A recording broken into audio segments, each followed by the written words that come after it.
and then they, because then they like really let it out too. Are you ready for this? Are you ready for this?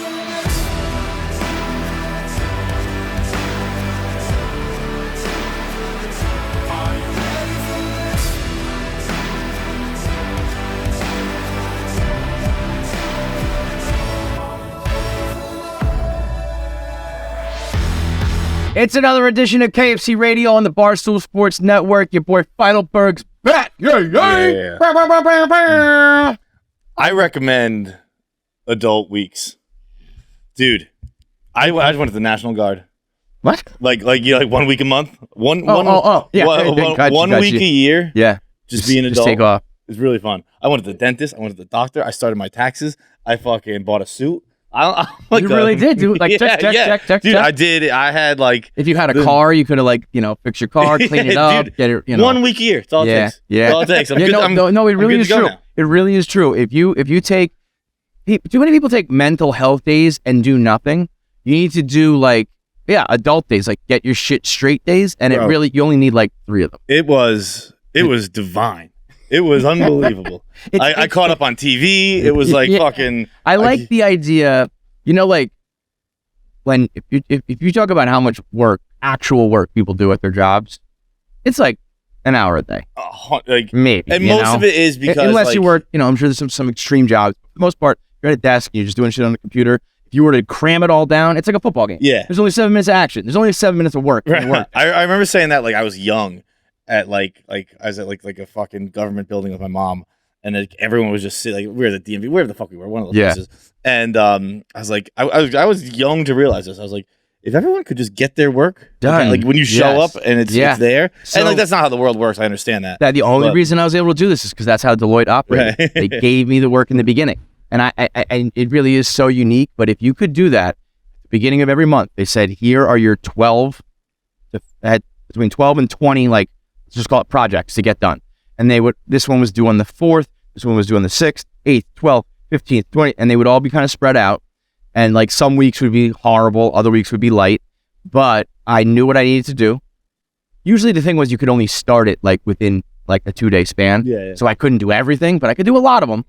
And there was enough free time to do all this blog shit, to fucking build a blog, And that's just how most of the world probably works, where it's if you could just get it up front, it would be a lot easier. Like homework. We're this is what you have to have done today. Yes, right. Okay, I'll get that done. I'll do that. And then I'll have the day. But so even more than that is if I have one thing on my to-do list.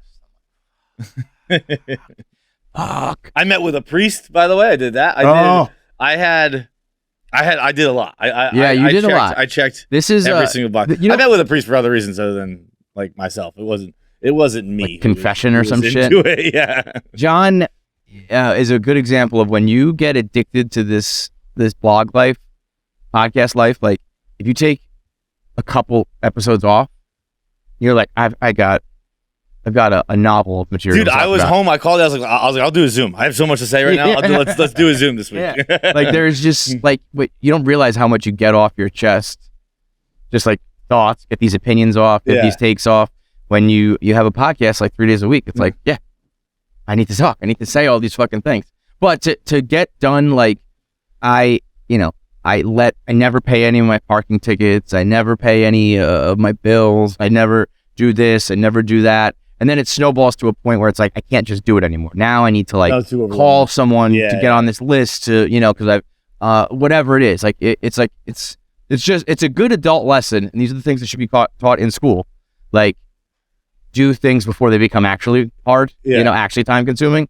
But even when it gets to the time consuming part, it's a few days, worth of appointments, and now I'm straight till 2024. Yeah, I'm good. I'm good. You're good. I have nothing to do until 2024. That's amazing, dude. I kind of got close. I have no responsibilities until 2024. In which case, I will need to start my taxes again and go to the doctor and go to the dentist, and then I'm good again until 2025. I'm in the middle of my taxes, which shout out to my accountant that I've mentioned a couple times over the years, who I loved. What's an accountant run you, by the way? $600. Okay. I'm getting overcharged. I had a feeling. Well, John, just wait. Mine cost $600. Okay. Having since come into this money, I asked. I got with the same tax people that Dave uses. I'm pretty sure they're taking me on as like a charity. Yeah. I'm like, oh, they take on high net worth individuals. I think I'm like poor compared to the rest of the people, but they're doing some work for me because I was like, all right, now I got like, weird money. So like someone who really knows what the fuck they're talking about. Yeah. When I called my old accountant, I think I've used his name before, but I'm not going to use his name anymore. Let's call him Henry. I don't know why. Henry. The first thing we would do was talk about his dogs. He trains and breeds beagles to the point that they're in Westminster. Dude, that's better than one of my money guys who just mails me Breitbart articles and then calls me on the phone to talk about where my finances are doing, and he just reads it to me. Like I have it in front of me, like, and I already know this isn't your shit. He just reads it. Like dude, he sent me my portfolio this year, and he's like, hey, you get a look at it, and I was like, yeah, I'm opening it right now. I hadn't opened it. Flip to page 1. It's a printed Breitbart article with like it's like a HuffPo. It's like Biden's face with like an X through it, and he's like, "All right, now time to talk about everyone's favorite guy." Oh my god! Well, you're talking Biden. I'm talking literally about beagles and what their score was at the show and all this shit. He's unfortunately getting older and sick, so I get like the whole scoop on all of his everything else. So I pay him $600. I also found out that I owe $150,000 in taxes in the past few years. So maybe pay someone more than $600. I paid $600 the last few years, and I accrued $150,000 worth of basically tax mistakes. The new guy was like, what's going on here? And I've had this problem before. I don't know. Henry's been pretty tied up in breeding recently. I'm going to sell one of your fucking beagles to pay for my taxes, Henry. But like, it's not like, I mean, thank fucking God I got the equity money because it's just like mistakes from the past. You don't have years. any money anymore. Back to even, I guess. Zero, yeah. Wesley Snipes over here. Your big payday was Black Friday. Like, all right, we're out of the red. Back to square one. I mean, thank fucking God. And I don't have the heart to call him and be like, hey, dude, what are you doing? But I did tell the rest of my family he uses it. I was like, just so you know.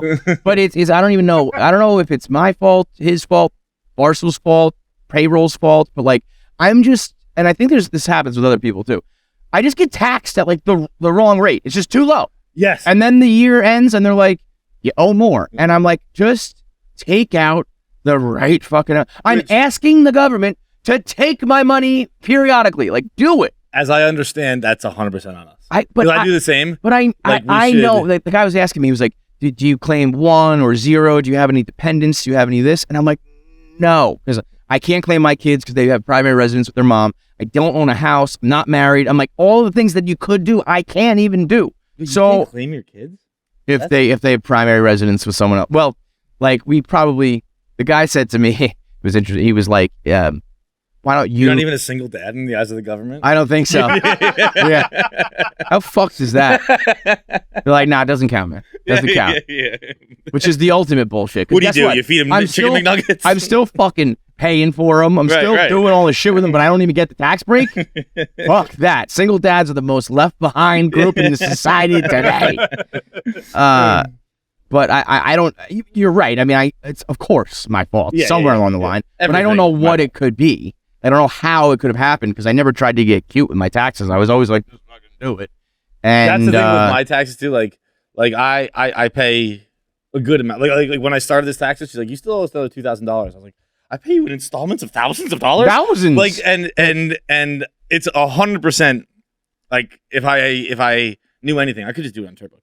Yeah. Like I have nothing fancy with my taxes. It's one of the really the best industries that like accountants are like, no, you can't do that. You don't know what you're doing. And it's like, you probably could figure it out. Yeah. Take one adult week and you probably could have figured it out. TurboTax. I got to take a couple math classes TurboTax is like click, right? It now just autofills your stuff and then it's like, check this. Yeah, yeah, and it's like I don't even care to check it, you know. yeah. I don't check it. Then I owe $150,000. Yeah, I mean, it's the same thing as mechanics and vets and all that. It's just like I don't know what this is, and you can just tell me this is how it goes, and I'm just like, okay. I do remember the government last year sent me a letter being like, in order to stop this from happening, because I owed at tax time, and I still owe again. Like, so they sent a letter being like, we recommend that you pay 4 installments throughout the year to kind of smooth this out so you don't get butt fucked at the end of the year.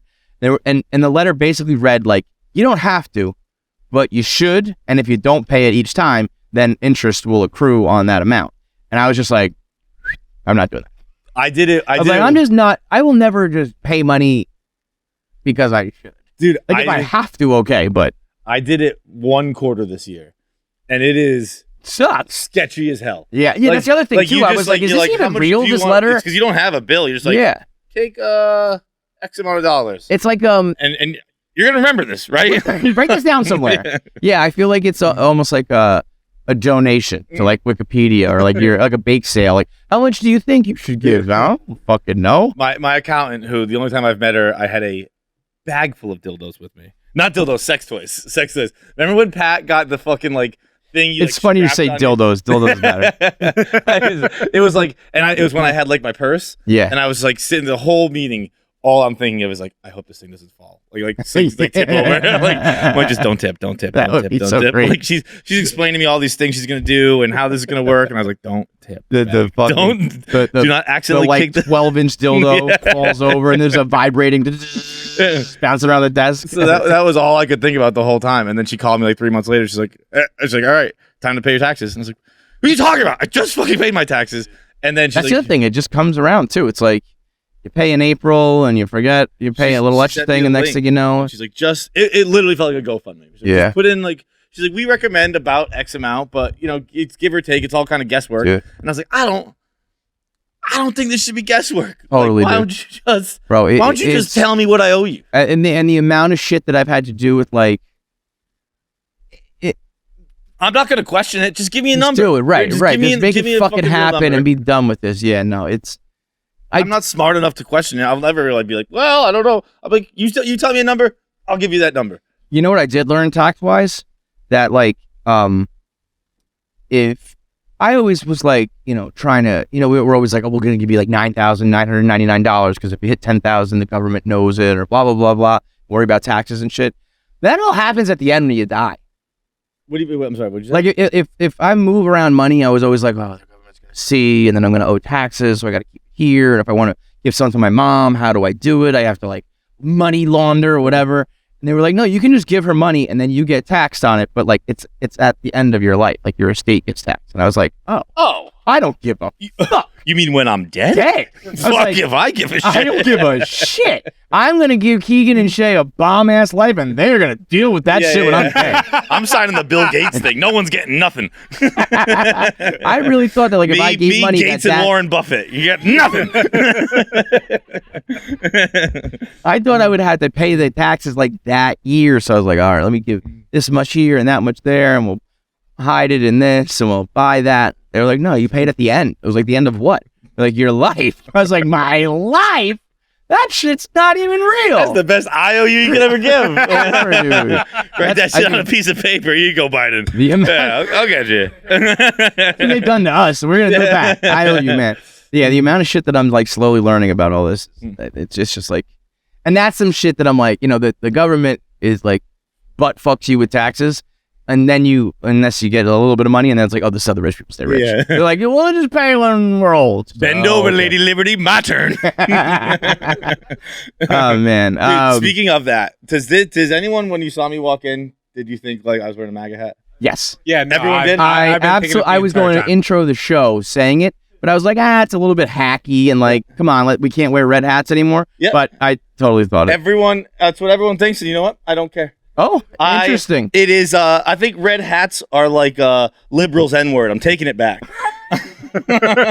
You don't get to hold this power over me. If I want to wear a red hat, I'm wearing a fucking red hat. That's legitimately why I didn't do it. I was like, are we going to, everyone who wears a red hat, we're going to like make this joke or actually like judge them forever. Yeah.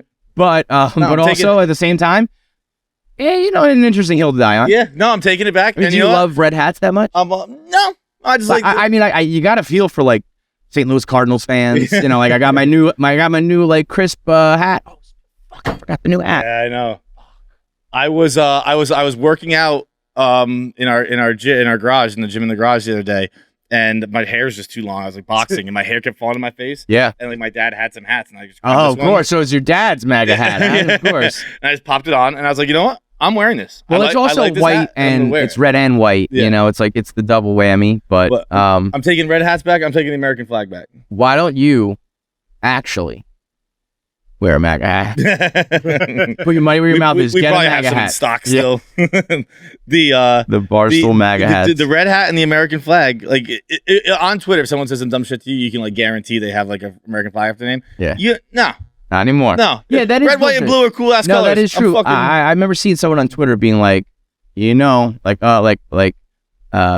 to like a dumb tweet, being like, you just knew he was gonna have an American flag, and it's like, fuck that, man. Come on, Sure, don't get me wrong, we're all fucking idiots, but Totally. But I'm gonna be an idiot for a different reason. That flag used to mean something. Imperialism and racism and colonialism.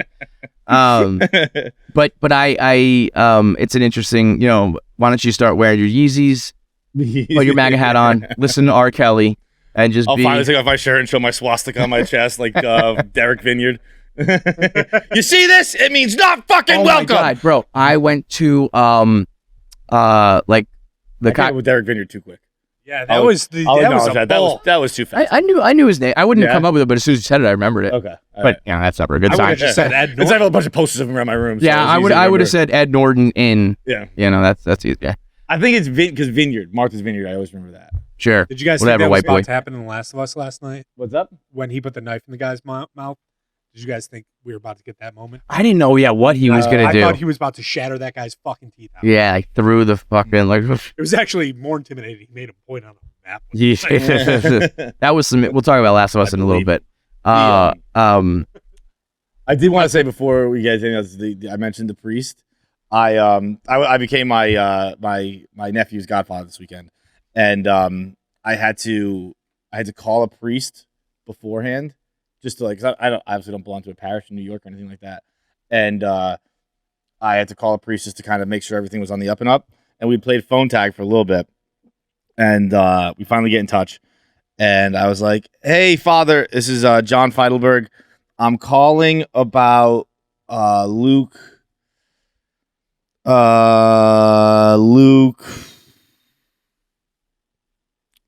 baptized. I couldn't think of his name." It's my sister's son, and so like I was going in being like Luke Feidelberg, and it's obviously not his name. He has his father's last name and my sister's last name now.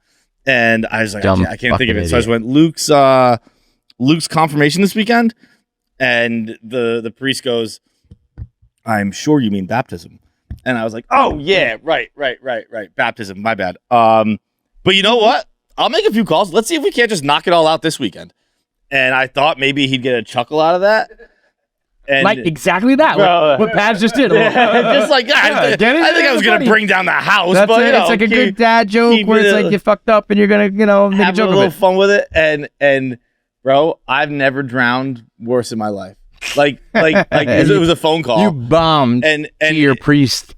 This is his response.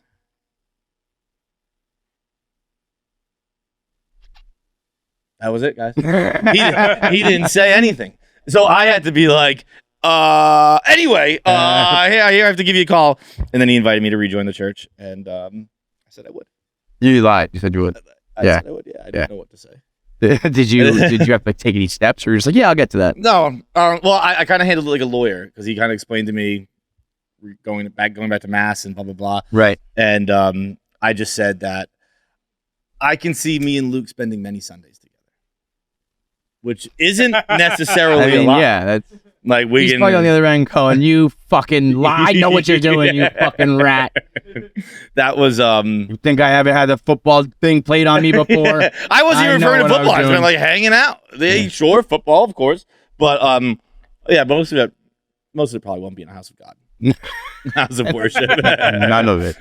Fucking none of it. Dude, the other thing that happened this week is I realized I guess how much my parents hate me. Right? Totally. Dude, I have 2 separate tattoos on my body. Yeah. Well, I have a bunch of tattoos, but I have 2 separate ones. Like one kind of my mom's type deal, one my dad's type deal. And the one on my leg is my dad like likes to draw and shit like that. And he makes like every card he ever sends is like a personal card that he drew. And he used to kind of on the back have his own signature type deal. Like he had this thing where he had said this phrase and it had, I don't know, it was kind of cool. And I thought it was cool that my dad always had these, like every card I got had this logo drawn on it. I was like, fuck it, I'll get a tattoo. And I got that tattooed. And then I felt bad because you got to give both your kids the same thing. Yep. So I got a tattoo of my mom's favorite flower. And then this week, I fucking saw one of the cards my dad made. Completely changed his signature. So it's not how he signs the back of cards anymore. Like I got he did it for like 2 years. And then I got a tattoo, and now I see he just does not do that. Now, did he change it because? I didn't ask questions. You don't ask questions like a lawyer. You don't ask questions you don't know the answer to. Or you don't want the answer to. Yeah. I wasn't asking. Yeah. But I noticed it's a super different logo on the back of the cards now. And then.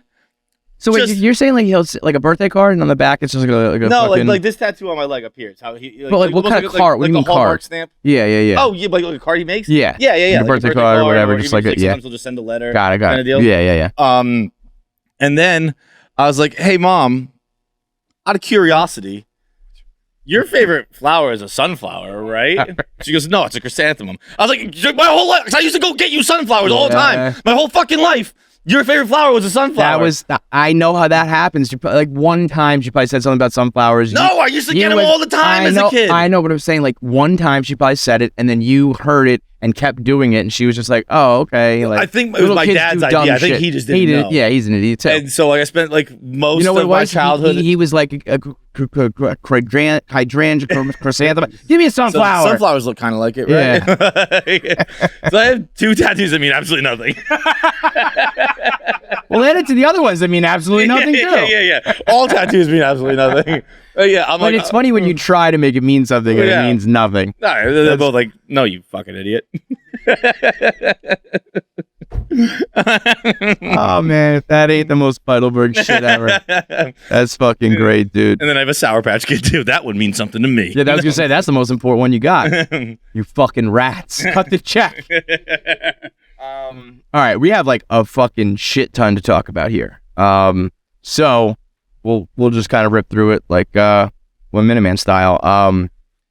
This past weekend, Chris Rock, with a comedy podcast, we'll talk about Chris Rock. He became the first comedian to ever live stream his Netflix special.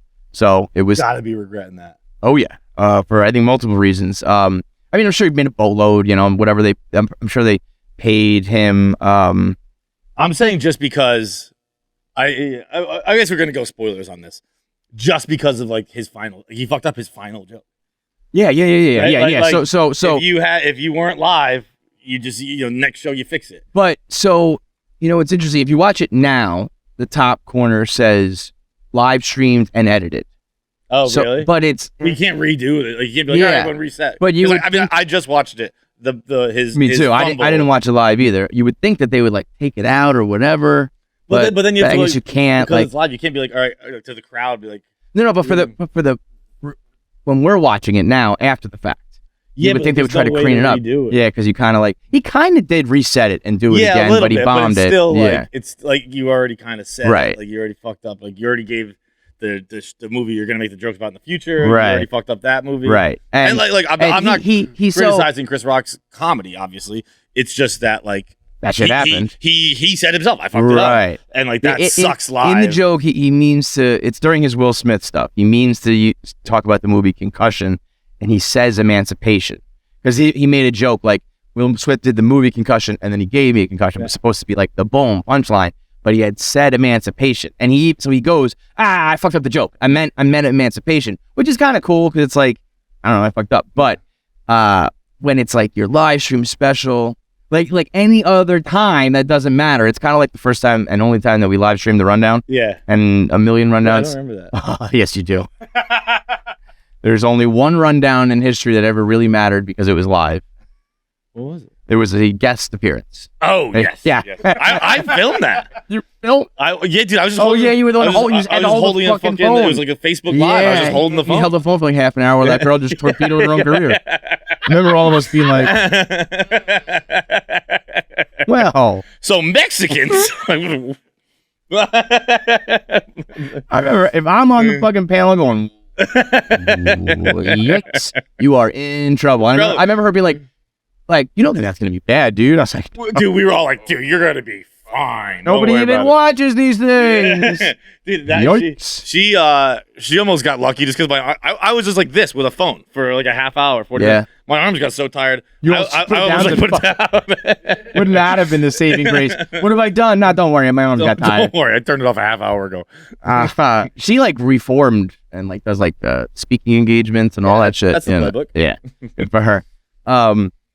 So anyway, Chris Rock, it's called Selective Outrage, live stream on Netflix, first ever. The last 8.5 minutes are all Will Smith stuff. He saves it for like his finale. That was okay. That stuff. That stuff was fine. Was good.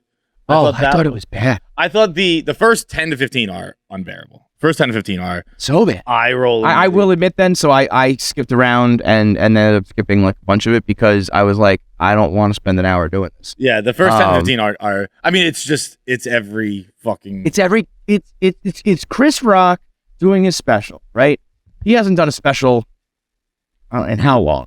I guess by 6 years, 5 years. I thought it was even longer than that. But it was a Netflix one. It was Tambourine. Oh, okay. And then before that, was there a big gap? Before that, I couldn't. I feel like it was, like Raw or not Raw.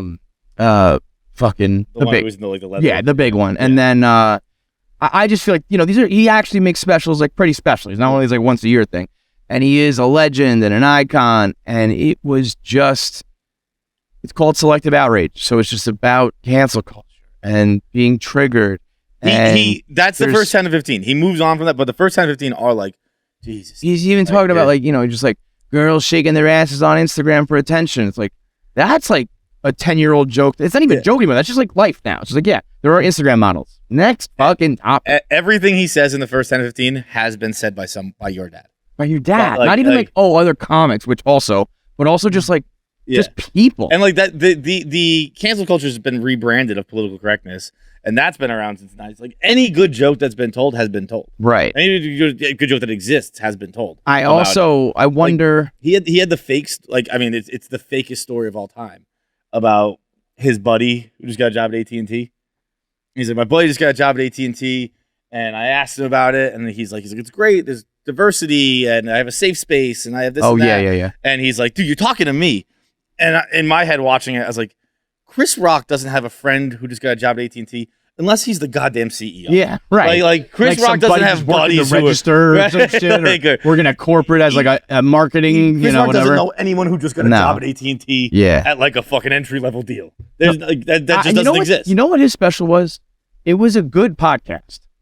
Like if that was off the cuff, some of those topics, some of those jokes, it would have been like an interesting, funny podcast. The best, but to be like a year worth of working the road. When he said Meghan Markle got involved with the royal family and didn't know they're racist, that's like getting involved with the Budweiser family and saying, "Boy, they drink a lot." Yeah, it's like that's a Chris Rock joke, like a fucking legend, iconic joke writer. Like that would have been something I would say in a blog where I'm like, I got 30 minutes to do this. Like. It's like Budweiser and drinking. Okay, whatever, like some of it just felt like it was not even like it was just riffing, let alone a material set, let alone a special. And I know, listen, I'm not a stand-up comic and everyone's like, who am I to critique Chris Rock? But like and if he moves on and the bulk of it's not, but like then a very bad job of deciding to make that be the first, third of your show, because I was like, boy, have I heard all the... He's talking about Black China. Like, the references are old. Yeah. Like, everything's old. It's like, this is a Facebook I forgot Black special. China existed until then. Right. The hands down best part of it, and I guess, I think, like, some people would say that, like, it flies in the face of comedy, because, like, comedy's supposed to be about, like, punching up and, like, you got to be a man of the people, blah, blah, blah. the hands down best part of the whole special is when he's talking about how rich he is in his family. Mm-hmm. That shit was fucking funny. Yeah, how, like, it's real. Raising his daughter. It's real. Yeah. It's true. It's real. Yeah. It's whatever. Like, it's, right. It's just like that. Doesn't he say at one point like I'm rich but I identify as poor or something like that? Yeah, like he's talking about like the schools his daughter goes. Yeah, to. getting Like, kicked out of prep school. It was. I thought that stuff was fucking great. Yeah. But then also, while I couldn't help but thinking the whole time I was watching, is that his problem is he's too famous.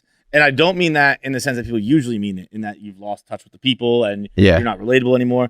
I mean it in the sense that he's so iconic and so unique in his delivery and his voice and his tone that even Chris Rock now sounds like he's doing a Chris Rock impression. So that was my next point. Was like, I think every comic has like their there's like non-verbal acting. Yeah. I almost feel like there's non-verbal comedy too. It's like Chappelle, when he used to put the mic on his leg, it used to be really funny, and then he kind of overdid that. I think Nate Bargatze has a bunch of them that like aren't even a thing yet, but they are, like the way some noises he makes, and some of the things he does, and those are like the funniest parts sometimes. It's not even your joke. It's like the noise you make afterwards, or the like shrug or whatever.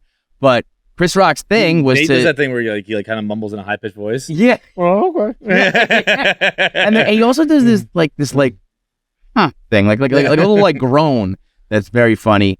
And Chris Rock's thing was, the Chris Rock voice. And like repeating himself. Mm-hmm.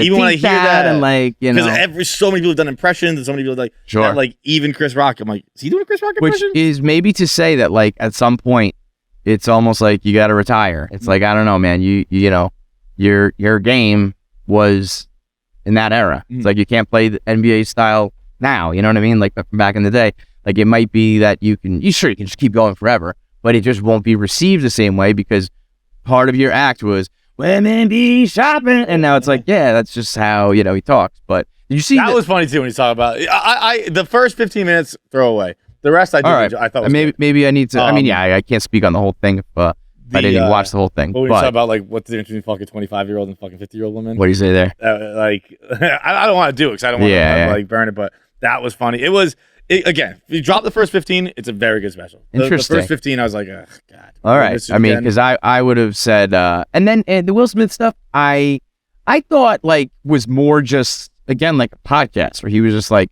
you're a bitch. They called you a bitch. He called you a bitch, and I'm the bitch. Like it wasn't like a. It's not like he took some roundabout angle where I was like, oh whoa, like the punchline hits and it's Will Smith, and you're like, oh shit. Like remember the Chappelle? We saw the interview that was funny, like his face. Yeah. Right. But I think that was more just like fuck this guy and fuck that. Like he's way bigger than me. They put all their shit on the internet, and I'm the fucking like it's my fault. Like fuck that. So I don't know. I mean, overall though, I mean, if that like, middle third is that good, then maybe it saved it. But boy, was it a tough watch at the beginning. Yeah. The beginning is. I guess that a lot of people just can't get over the fact. Like, I guess if you did something for 20, 30 years, and then all of a sudden, like, all the crowds changed and all the companies changed and the whole vibe changed, you just like can't not talk about it. Yeah. But it's like, boy, here's a good idea. Stop talking about it. I talk about jokes. He starts with something like about like how everyone's scared, and I've had people say that to me before, like, aren't you scared of like being in an office? Like no, I'm a fucking working-class person, dude. I'm not scared to be like people. I think someone brought up like around Me Too, and like, are you scared? No, I'm not fucking scared to be in an office. Like no, I'm not scared to talk on a podcast. I don't know. Saying this right now could get Cold Take exposed one day, right? But not with the women it. stuff. I'll be okay there. I might say some dumb shit that's gonna get me in trouble. Yeah, but it's like, what are you afraid? What really happened? Like I don't know. Someone's gonna get mad at me on Twitter. Like, I don't know. Oh yeah. So I mean that was interesting. But it is interesting that he did the live stream and there was a mess up. I wonder if some comics out there were like, oh fuck, that does suck. I don't know if I want to do it next. Yeah, like that wasn't just like a mess up in the middle of the road. It fucked the whole thing up. That was what everyone was tuning in for. Yeah, that was like, fucking son of a. Yeah, he kept it calm and kept moving, but I would have had to like do a whole segment about that. Yeah, I planned a fucking live stream and did that. So, interesting though. I wonder. I'll go back and watch. I'm interested to see what like our listeners think too. So let us know. Okay, shout out to Rhoback. Rhoback Activewear. This is one of those things we give so many ads for that you don't even need these ads anymore. Don't tell it to Rhoback because we like to take their money. But you know what Rhoback is. Everyone knows what Rhoback is. Everyone here wears it. I wear it. It's incredibly comfortable performance hoodies, joggers, polos, simply the best fit, best feel, all around the best. We like saying the best with Rhoback because, well, it's earned it. They recently restocked their performance joggers. They're incredible. It's jogger season. It's always jogger season. Jogger season's been going on for a decade now, and it ain't stopping. It is functional. It is versatile. It is comfortable. These joggers check off every single box. Perfect for a day on the move or a recovery Sunday. Those are where I wear them most, if we're being totally honest, on the couch. That's where I do most of my performing, is on the couch. It's performance wear. You'll never want to take them off. Rhoback's performance hoodies are the most comfortable hoodies out there as well. They don't skimp on that. With the spring quickly approaching, Rhoback hoodies are your answer. Rhoback hoodie, denim jean jacket, maybe a sad boy one if you want. There's your outfit. Wear that every day, all spring. That's all you need. Use code KEVIN on Rhoback.com for 20% off all new customers through the end of this week. That's spelled, that's Rhoback, spelled RHOBACK. And you get 20% off all hoodies, joggers, and polos with the code KEVIN. I'll spell that one for you too. It's KEVIN. Also in the entertainment world, The Last of Us is it was the second to last episode, which is usually That's weird. the money shot. Maybe I'm wrong. Maybe no, it is. Oh, okay. It was the penultimate. Yeah. Which is the only time anyone ever uses the word penultimate. Only time. It was. I'm gonna start to try to work it in. I don't really know what it means aside from second to llast episode. It's it. It's just the second to last of anything. I'm gonna be, on game 161 in the baseball season. I guess the penultimate game. Everything's gonna be the penultimate. Fuck, what was I just gonna say? I'll be having sex. I'll have the penultimate position before I flip you over. That's the penultimate position. Last of Us, I think I am not liking it as much as other people are. Really? Yeah, I know you love it, and I see a lot of people loving it, and I just think it's another zombie show. That could be because I was on episode 5 yesterday. So I'd heard the complaints about episode 6 and 7. Mm-hmm. So I probably went in with a low bar. Yeah. I loved both of those. I thought they were both great. And then last night's episode 8, I thought was fucking flames. You did? Literally. Yeah. Because I just think that all of these things, it's like cannibalism and cults, and the humans are actually worse than the zombies. It's like, we've done this every single show before. I didn't think, people have said that a lot. I didn't really think that was the message.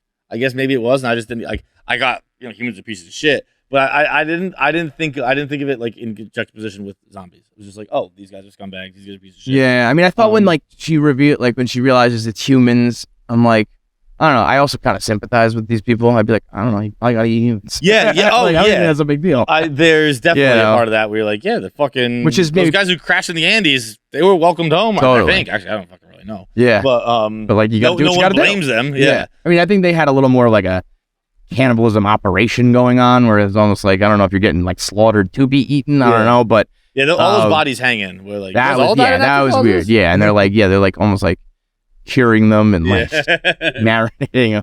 So we might as well make it taste good. Dude, that reminded me of when I was in DC like 2 weekends ago. The stew. I went to. I'd never really been to the monuments, and I have another godson, and I took him to like see the monuments. He lives in Virginia, and we went to like Lincoln Memorial, went to fucking Washington Monument, shit like that. Dude, on the National Mall while we were there was a pro-Russia rally.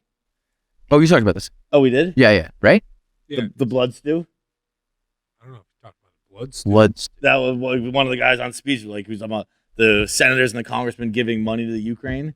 They're like, these men have blood on their hands.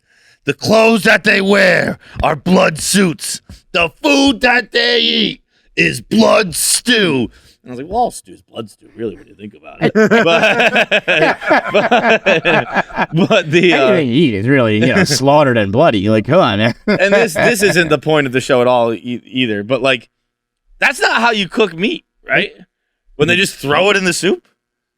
You can't just throw raw meat into soup. You gotta cook the meat, and then you put the meat and once it's cooked into the soup. At the very least, throw a sear on it. Right? Like something. That was crazy. You can't just go around throwing humans into soup. You gotta cook them first.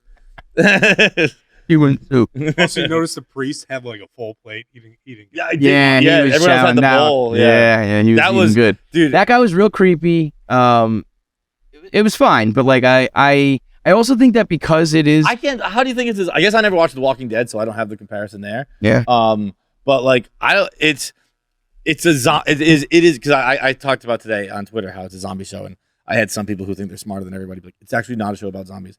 Yes, it is. Yeah. Even if the zombies aren't in it, it's about that's zombies. what I mean. Even the that, underlying message of every fucking take thing has been done too. Right, I like- just part of it is It like- might not be. It's not World War Z where they're constantly fighting zombies, but like everything that's happening is happening because there's of a these fucking zombie zombies. world. Yeah. I get it's about human interaction and shit like that. Yeah. But there's a humongous undertone. It's the same of thing zombies. about like Game of Thrones too. It's like it's not about dragons and White Walkers. It's about politics. Shit. It's like but also there's a Pretty huge fucking part here. yeah. But yeah, I don't know. I just really like. I think because it's probably because it's an adaptation of a video game and they're following that a little bit. Who, by the way, I'm ready to call it now. Already 8 episodes in, video game people are way worse than book people. Oh, they're the absolute. Yeah, Dude, that's terrible. everyone's like, that's not what happened in the video game. That's how it worked in the video game. Shut up. I don't fucking care about your goddamn video game. Like said Watch from the the show. They said from the jump, it's not like it's like an adaptation or whatever. I think after episode 3, they said like, if we think we have a better story, we're gonna tell that story instead. Right, or if it's That's better why- for a TV show that like a lot of shit doesn't translate. I think the way to do it is tell the best story you possibly can, and then just do little nods to video games. Yeah, right, 100%. And I think I shut the fuck up after there was one episode where there was a scene that happened, and I was like, ooh, and I haven't played the game yet, but I was like, I bet that exact thing was in the video game because I was like, that feels very video game-esque where like you had to sneak around this and do that, and then I read it wasn't in the game. Yeah. So I was like, I don't know what I'm talking about. Like, but I there's no like, and maybe this is real, this is not how the world would work anyway. There's no like continuing bad guy. There's no like it's just the zombies, you know what I mean? There really hasn't been yet. And there hasn't been. The chick, later. the head of the Fireflies came and went quick. Kathleen, I think? And yeah, Kathleen. And this just got introduced. Like it's like you don't have any built-in hate for these people like that builds up. It is kind of interesting that almost every show, every episode is a movie. Yeah, that's what I mean. If you told everyone beforehand, you're like, okay, here's all you need to know. Zombies exist. This girl's got pure blood or whatever the fuck you want to call it. She has she's immune. She's got immune blood. They're trying to get her to a good spot. It works. And then you can watch every episode individually. Yeah. Basically. Yeah, Right? totally. Like, And that's particularly 3-5 fine, yesterday. But I think that's what I don't like about it. What I really lost my way. I think those I think those are coming back, by the way. Like we the might have already standalone said that. things? Like because I've been watching Poker Face and I pop it on here and there. It's like it's good. But it's like Law and Order. Every episode has a conclusion. I think the best way to do it is have an overarching thing and then individuals, but the individuals can't be like formulaic. By the way, I saw Blacklist filming the other day. That fucking show's still going. Yeah. Bro. So a bunch of people watching it on the street. It was on like 28th Street. And I said, what is this? They said the Blacklist. I said, this show's still fucking on. Can I gave up on the Blacklist a few seasons ago. I don't think I'm going to spoil this for anyone. Well, I'm definitely going to spoil it, but I don't think anyone's really going to care. Fuck, what's her name? Kate? No. Fuck, what's her name? Yeah, I think it's forget. Kate, Is the it main Kate? girl. Yeah, might be Kate. Whatever it is. She's dead. Yeah, she died like a couple seasons ago, didn't she? Yeah, and then she never found out who Raven Reddington is. What are we doing? What were we doing for the last 8 seasons? So that and I texted Tommy Smokes about it, and I said, yo, I had seen like the final season 10, I think, and I had seen the trailer for season 10, and I was like, yo, I just saw the trailer for or the whatever, it was a commercial. So I just saw the commercial for season 10. Kate wasn't in it. Is she not in the show anymore? And Tommy goes, yeah, she died 2 seasons ago. Didn't find out what happened to Ray. And I was like, what the fuck? He goes, yeah, people think as she was dying, she realized he's her mother. And I went, surely you mean father. no. So that makes sense. And he's like, no, so it's her mother. I said to a girl who was filming, I said, what show is this? And she said, it's the Blacklist. And then we were walking the same way. And this woman just starts talking to me for about a half a block. And I was like, oh yeah, oh cool. Like I used to watch that show. And she's like, oh, I love this show. I watch it, and she just starts going, right? And then she explains, I watched it binging, And so I picked up on every little thing that other people didn't pick up on. So I knew that transgender stuff was happening before like everybody else. And I just said, okay, you're telling me Ray Redding is transgender? Tough looking lady. Tough body type for a lady. Raymond, wait, that's a theory or that's what? Theory. But Tommy said, it checks out pretty clearly. That is preposterous. It's crazy. Especially because that started before, like, I mean, transgender has been like a movement for a while now, but like it wasn't. It's heated up in the last 2 years. Right. Yeah. So that was either a hard left turn or they were ahead of their time and like, started planting seeds really early. Because you know what also? I'll tell you what, I watched it late. I didn't pick up on any transgender. You know what would be even funnier though? Like, that's a ridiculous show, as we know, right? So what if in the beginning they were just like, let's do something fucking wild like we do with all our bad guys. Like, what about if the good guy, he's a guy, but the whole time it's his mother and it's going to be some crazy science. Shaped like a bowling ball. But then all of a sudden, as you're like getting ready to do that, transgenderism becomes like the hottest thing in the streets and everyone thinks that you're just making some like commentary when you're like, oh, fuck. Yeah. We were just this stupid, ridiculous shock value show. We're going to be like, the mom's the dad, the dad's the mom. It's crazy. And now all of a sudden we're like, the bleeding heart liberals jamming transgender into every episode. That's crazy that Raymond Reddington just was her mom. So who was the dad? I don't know. We don't She's even had 3 separate dads, I think, throughout the show. Right. Different guys kidnap her to prove they're her dad. Show's crazy. It's so great. I mean, it makes perfect sense. The first like 5 seasons are so fucking good. fantastic. So good. Anyway, but with the rest of us, I think I lost my way when Joel's brother was just like a in and out. Like the whole fucking reason this thing is happening is the zombies, but like his thing is I gotta go get my brother. I gotta get there, and he makes it. And within one episode, we come and go. He's just like, I'm good. I'm staying here, and it's like, that's it. That must come. And that's maybe it? there are a lot of lines that stick out. Again, I just watched that episode yesterday, so his wife, I forget her name, Maria maybe. She's like talking to the. This is what I mean. Just interrupt, like. And I know it's just one episode, one season. Like you don't even know a lot of these people. I never know names though. I know a lot of people but I don't. Me it's in like particular, I'm very bad it's with like character names. so we don't even. The only people Except you really Derek know is those two, and that's what the story's about. So I get it, but it's just like everyone else, good or bad, comes and goes. And maybe at the end, that's the story: is that it's just this. The Last of Us is just us two against the world. Blah blah blah blah blah. But for the sake of a TV show, I'm like, I don't even. There's nothing else really going on that you can like. It's like I'm not even going to invest my time thinking about, well, what was that priest like in the beginning and what happened? It comes and goes. You know what I mean? But but she said when she's cutting her hair, she says something like, "So you don't trust me," and that's okay because you can only be betrayed by the people you trust or something like that. Mm-hmm. Like, oh, there's gonna be betrayal in this episode. Like his brother's gonna do some fucking shit, right? And then it just Nothing. never comes Nothing. in. So like and then like they those just things stick leave. with me to such an extent where I'm like, that must come back. Like fucking Tommy must like fucking like rat him out or something like that. Right. That's such a poignant line to But tell a also, little girl for no reason. we can't like. There's a second video game, right? Yeah. And then that's it. And the second one as of was right not now- nearly like what the first one was, as far as like. No. So is there- No, people love both. Oh, okay. So, But in general, like, do we know if the TV show is planning to be like 5 seasons, or are we doing just like 1 and 2 and that's it? So You think so? with Yeah. the popularity of it. Because, but like then you're really gonna get into Game of Thrones territory where like you're just making up your You own gotta fucking hire story. the game writers. Yeah, right. So, They but are even wor- them, they might be like, I don't know, we just they fucking are made. working with the lead game writer with this. Yeah. And He does. I believe those are season worth 2 after will shows. They're be- good. You should watch those. Season 2 is going to be in between the two games.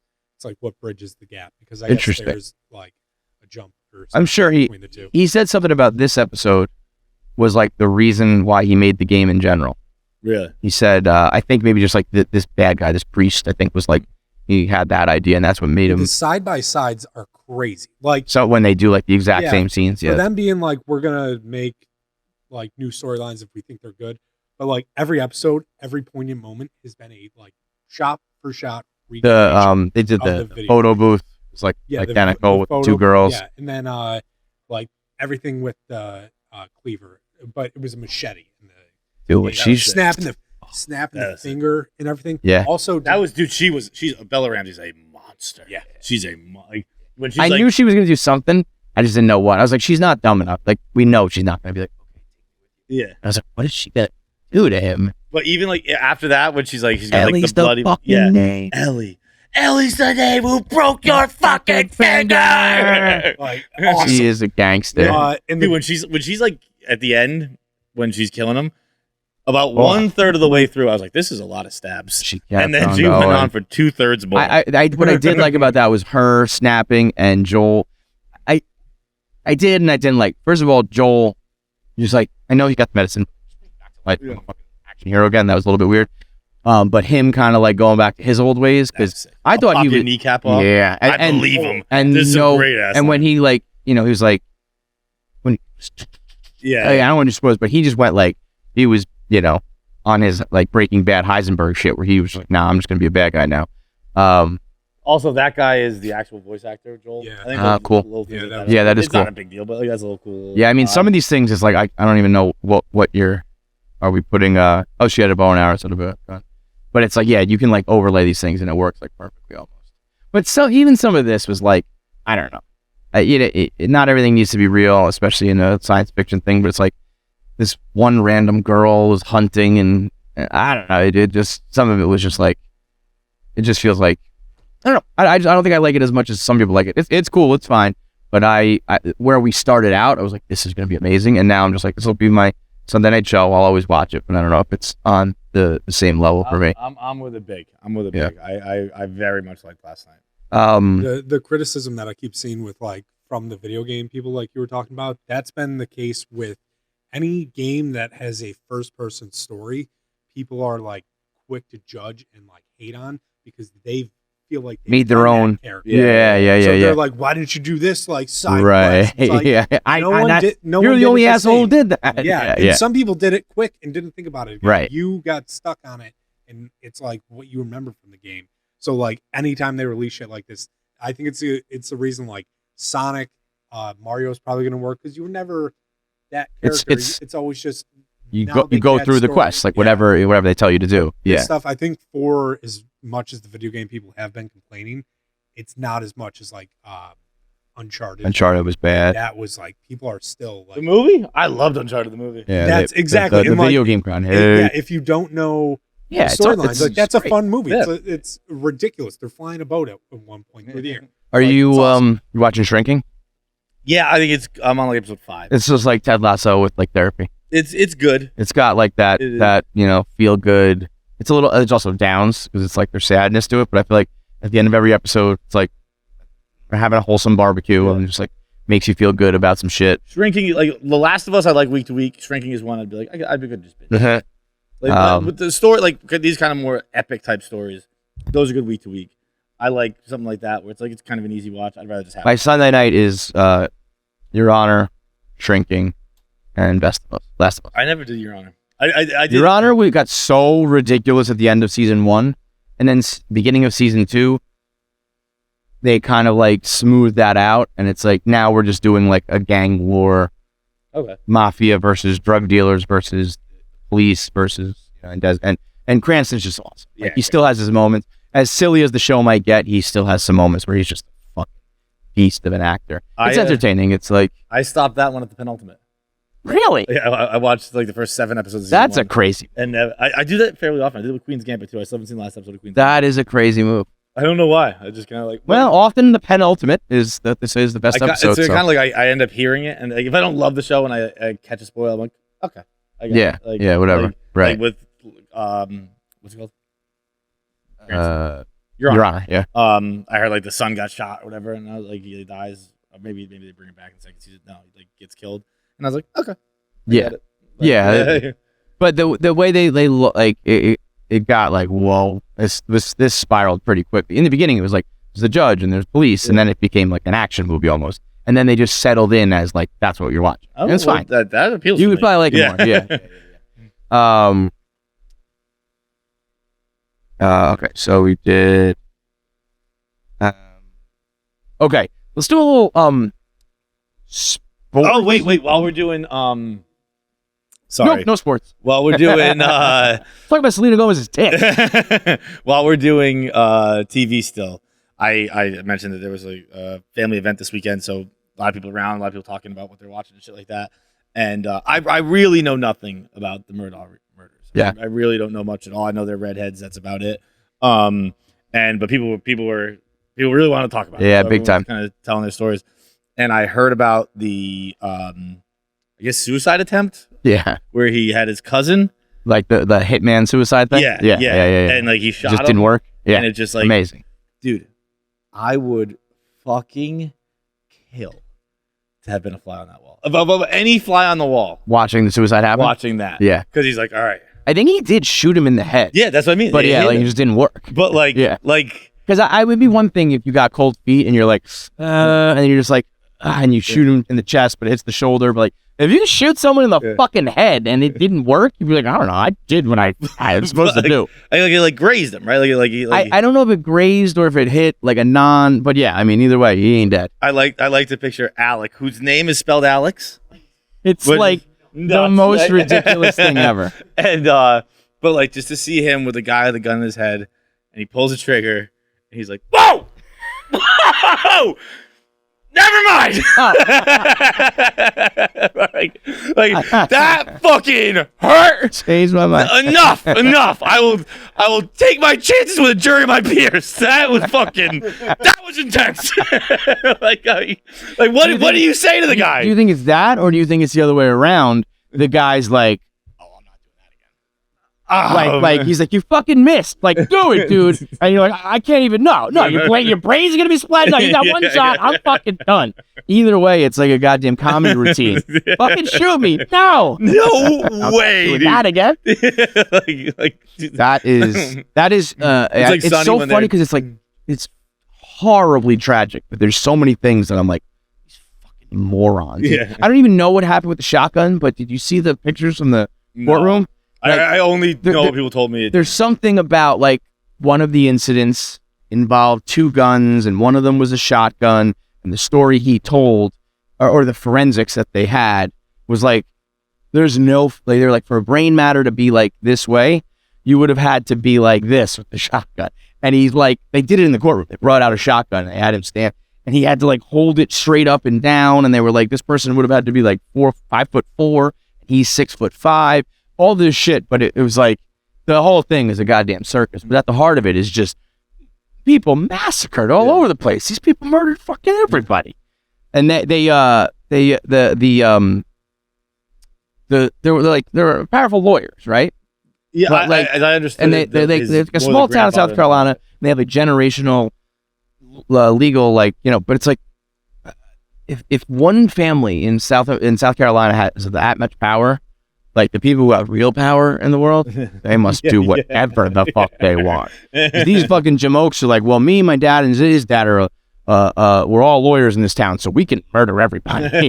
Imagine what you're doing if you're, like, running the country or the world. It's fucking bananas. By the way, speaking of that suicide attempt, did you know that Angelina Jolie hired a hitman to kill her because she didn't want to commit suicide because I think she thought it would, like, upset her family? No. And like in the 90s, like way back, and like something, I can't remember how it fell through, but she was like, I wanted to kill myself, but I didn't want it to be like upsetting for anybody. I'm like, well, yeah, murders usually take it pretty well.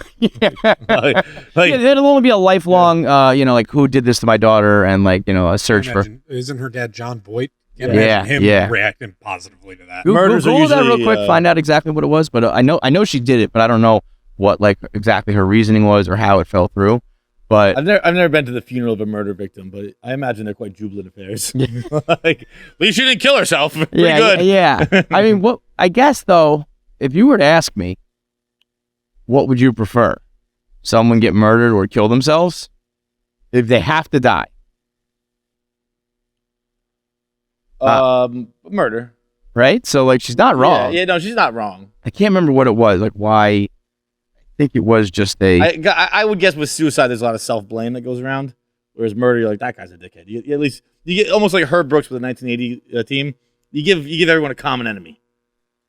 Right. Yeah, like focus all your energy on that. Yeah, she was 19 years old. She once tried to hire someone. Got to be kind of nice. You're 19 years old. She said she didn't want anybody thinking that they could have done something to stop it. Yeah. And but like being she hired a hitman. Being able to afford a hitman is pretty good. He was a decent enough person and asked if I could think about it and call him again in 2 months. Something changed in my life and I figured it out and I didn't want to do it. So imagine that. You call a hitman. That's like the most moral hitman of all time. And he's like, this is my business. I got like 10 grand in the pocket right now, or whatever. But you know what? Like, you're a pretty girl. You got your life ahead of you. Call me in March. You know, call me in June. We'll see what happens. Like, I'm not against women and children, but hot women, I don't know. Every man's got a line, right? You got a code. I can't. Yeah, it's like slapping God in the face. Yeah. I can't kill you. Look how fucking hot you are. Crazy. It is late. We have been talking all day today. It has been a long one, and I cannot wait to get home to my Hellofresh. It's a Monday. I got my package waiting for me there, my 3 meals for the week. It is the easiest thing in the world. I don't even want to look at the notes for this because I can't stress enough. It's been 3 years. I think we checked my boxes the other day. I think I've had like 170 boxes of Hellofresh delivered in my life. They are my saving grace. They're quick. They're easy. It's a nice way to wind down after the day. You can put your phone down because you're cooking, you're using your hands. You can't really be messing on the phone. You get to disconnect and just be one with the food, which is what I do all the time. You can make mealtime easy with delicious recipes made from fresh, wholesome ingredients delivered to your door. No lines, no hassle, just great tasting meals you can whip up and enjoy in the comfort of home. With the cost of groceries going up and up, inflation, now is the perfect time to get started with Hellofresh. Hellofresh is cheaper than grocery shopping and 25% less expensive than takeout. 25% less expensive than takeout that's if you order like a normal person. If you order like an animal like me, it's like a third of the price. It's crazy. Every meal is like $50 when I order. It is like that for a week of HelloFresh. I don't know if it's exactly, but it's something comparable. HelloFresh has 40 weekly recipes to choose from for all meal occasions, lifestyles, and preferences. Take your pick from meals like soy glazed salmon with rice or mushroom and chive risotto. HelloFresh makes it easy to eat what you love. Customize select meals by swapping proteins or sides, or even adding protein to a veggie dish. Now you can even upgrade to organic chicken or organic ground beef on select meals. Go to HelloFresh.com/KFC60 and use code KFC60 for 60% off plus free shipping. That's code KFC60 at HelloFresh.com/KFC60 for 60% off your shipping. I cannot recommend it highly enough. I've been doing it for years. You should too. Okay. Barstool Sports Edition.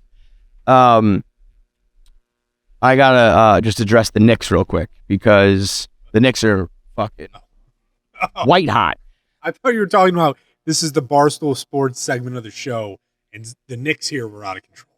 Like Nick. Like, you're really off sports, huh? Oh, very much. Someone said sports and Knicks, and he's like, "This is about me." You said this is the Barstool Sports. The Knicks are white hot, beating up on the Celtics. You know, had a huge winning streak. Like, everyone's playing great ball. That for sure. But we're getting the gatekeeping fans coming out. Brandon Tierney is a sports broadcaster here and was like, you know, to the Knicks fans who bailed, like, we don't need you, stay away. And it's funny to see other teams go through that because it only comes with success. Right. So, and yeah, I know you've always Boston's preached. been through it enough where like no one even cares anymore. Right. It's like pink hats were a thing in like 2007, 2008, 2009, whatever it was. Like it is. No one says anything. Who fucking cares? So here's the thing. One, it's a sign that things are going good. You should embrace it and enjoy it. Number two, these are made up rules that like grown men and women force upon other people, and it's fucking insanity. Three, I think as long as you like admit it, you are okay. You know, if you're a bandwagon fan who pretends that you were anything other than that, like, then you're an asshole. Yeah, guess who's tuning into Liverpool games again? This guy. Exactly, right? And number four, the Knicks and James Dolan were a pretty unique scenario where it's not just like the team's bad and they're like trying their hardest. It doesn't even matter. You're right, but it doesn't matter. But it does in the sense of like, it's never like I was like against the players. It's like, you know, it's like you support the troops and not the government or whatever. It's like it was always a Dolan issue and an Isaiah Thomas issue and a front office and coaching issue, and you cannot fault people. Any regular person, the team blows for like a decade, a lot of people are gonna fall off. I mean, I've lived here for 7 years. I didn't even know the Knicks existed. Right. I lived here for 7 years and worked across the street from Madison Square Garden. Right. I barely knew the Knicks existed. Right. No one in the city cared. And like if there's it's not that, because you remember when they would have like a big regular season win and like spill out into the streets. No, that was postseason. There was that one time that was postseason. Yeah. But like for a majority of my time in New York City, no one has said the word Knicks. This is the other problem too, is that when they Rangers too, by the way. This is where I get I'm like, in the 90s, like the Knicks were my Mets. Like they were everything to me. And then it just so bad for so long. And you had like, you couldn't just be like, oh, I don't like, the team's not winning. You're like, I fucking hate the guy at the head of it. So it almost becomes like you're against them, but Knicks fans always get so ahead of themselves that like to already be declaring, get the fuck out of here, you bandwagon fans. Like you're having a regular season winning streak. Yeah. Like we're not talking about it, Game 7 of the finals tomorrow, and people are going to celebrate if they win. It's like we're still just talking about like you're playing good, And I know that the future could be bright. Personally, I as a casual Knicks fan now, casual basketball fan in general, like you from a distance can see like, well, if you don't have like 3 Hall of Famers, you're like, so the Knicks I think are still a far way away. But this is all to say that trying to gatekeeping. There's only one thing worse, I think, in sports than gatekeeping, and that's being like a Frank the Tank, like a fan who like actively is involved in it as a fan, but just chooses to hate on them and root against them. The second worst thing is telling a fan how to behave or how to act or what they can and can't do based on like what you choose to do. It's like, I don't care that you have the Constitution to sit around and still support James Dolan for fucking 15 years. Good for you, bro. And so you deserve, like, if they do win, you get the biggest prize. Yeah. You're the best fan. Yeah. But for the fans like myself and a billion other Knicks fans out there who are like, I couldn't do it anymore. And now I'm going to come back in and I'll watch a little bit. And in the playoffs, I'll certainly tune in. I'll get excited, but I'll acknowledge that I'm not like, it's not going to change my life the way that something with the Mets would. What is the fucking problem? Yeah. Why do you have an issue with that? It is, and this is one of those things where it becomes two sides of a coin where now we're complaining about fans, but like the Bruins are doing a similar thing. Like Bruins fans are doing a, not really a similar thing, but like making it negative. There's just no reason to make it negative. Where, like, what? I thought it was awesome. But like, I get an overwhelming response, and I mute. Dude, I'm so quick with the mute button. So like, I've actually like my screen time's down 46% last week. I made one small change. I just turned off push notifications on Twitter, and it is like because I used to get. Like, I've never even had. I knew you've never had them on, but like, if you favorited something, if someone I followed favorited something, and I follow a lot of people, and then it just yanked you back in, and it would pull me back in. So now I kind of just tweet and I go about my day, and it's so much fucking better. I'm so much like because it is like I'm sure at some point it will be a detriment to my career, but like you know what? I disagree. You think so? I do. There is definitely a like inflection point or whatever you want to call it, where like you got to find the right balance because you can't be like total. You know what I want? I thought about this weekend actually. There needs to be like a new app. I'm going to call it No Mentions. And it's like Twitter, no mentions. So you can still like cultivate your timeline. You follow who you want. Because I got to be on Twitter because that's where that's how I find out what's going on. Yeah, right. But then while I'm there, I see a bunch of people talking shit and bothering me and pulling me into arguments that if I didn't have any mentions, I really wouldn't see it. Yeah. So like if it was just like timeline, just timeline really is all I really need. I guess people do spaces. Like timeline, the like the trending, and that's it. Like that's all I need, because it's like the dumb shit that gets you yanked in. But I've made a conscious effort, and I think I've been pretty good with it.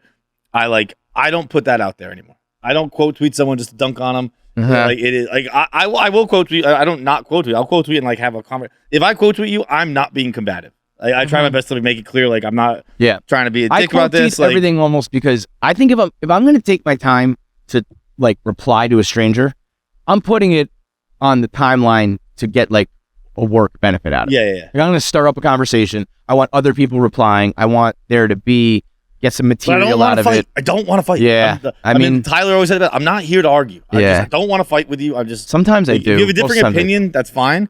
But like if you're like, fuck you, I mute. Done. I don't care. It becomes instantly a fight for some reason. Everyone with Bruins Twitter is like, not everyone. I hate using that. I want to catch myself there.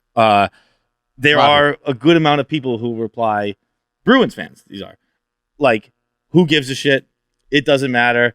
If they don't win the cup, it doesn't matter. It's cup or bust. Like, you're not adding to the conversation what you think you are. It is. Yeah, everyone. A lot of people have said that. You can say that about every single fucking team. Yeah, if you don't win, it doesn't matter. You're the matter. loser. Yeah. If you're 100% right. You're not wrong. Yeah. If the Bruins do not win the Stanley Cup, it will be a forgotten season. That is a humongous disappointment. Not of the level of 18-1, just because of the difference in football and hockey. But they're going to break the record. They're going like if they have to go 13-6 the rest of the way. They're 49-8. They're going to go 13-6. Yeah. They go 13-6 the rest of the way. They have the most wins in NHL history. They're going to be the best regular season team in NHL history. That's like a foregone conclusion. If that was me talking, I would be like, bookmark this for the mush. But John will be fine. I mean, they'll go fucking 19-0. They have to go 13. I mean, that's fucking. But that's like not like for normal teams that like 13-6 is a pretty good stretch. You want 13 in your last 19, but when you're 49-8, yeah, I mean, it's like not even close. Yeah. And so they're gonna be the best team. And if they don't win the cup, humongous letdown. But just fuck it. Like people are like, who cares? We've been good in the regular season before. We're good in the regular season right now. Yeah. Just enjoy it and have fun. And if they lose, we will deal with it then. Especially in hockey, where it's like. You guys are already a pretty small, generally speaking, a small group anyway. Sure, that's also my thing with the Knicks is like, the Knicks are always like a corporate team. You know what I mean? It's always like, there's a few celebrities. You can't afford to go to the game. You can't. It's not the everyman. It never has been when they're good or bad. It's J.P. Morgan has a suite, and salespeople are taking you on courtside. And there's some celebrity who just wants to show off his shoes on the wood. And so it's not like, oh, we can't even get in the building anymore because of you guys, like people at the gym with New Year's resolutions. It's not like that. So it's like, what? You mad that they're at home watching on TV now and talking about it a little bit? Like, I don't know. I mean, I'll probably tune in. I might. I don't know. I probably won't even really. You know, like for the playoffs, I'll be there. You know what? Like they're a fun team because the girls reached out to me about merch, and I was like, they're the most merchless team of all time. That sucks when you have a team like that. Yeah. Because that happens sometimes. The only thing I could think of is if you do one of those old school and you just list all their names. Yeah. You know what I mean? Yeah. But like those kind of suck too. It's just like they don't, it's like Brunson and Quickly and Randall and it's like that's it. But I just enjoy it and don't worry about now. Like I'm crazy with the Mets, so I like the way that some Knicks fans get like protective and silly and have these dumb rules. Like I have that about the Mets, but never would one of my rules be like, you can't come and root for the team now because they're good. I have a rule. I'm actually upset. I'm mad right now.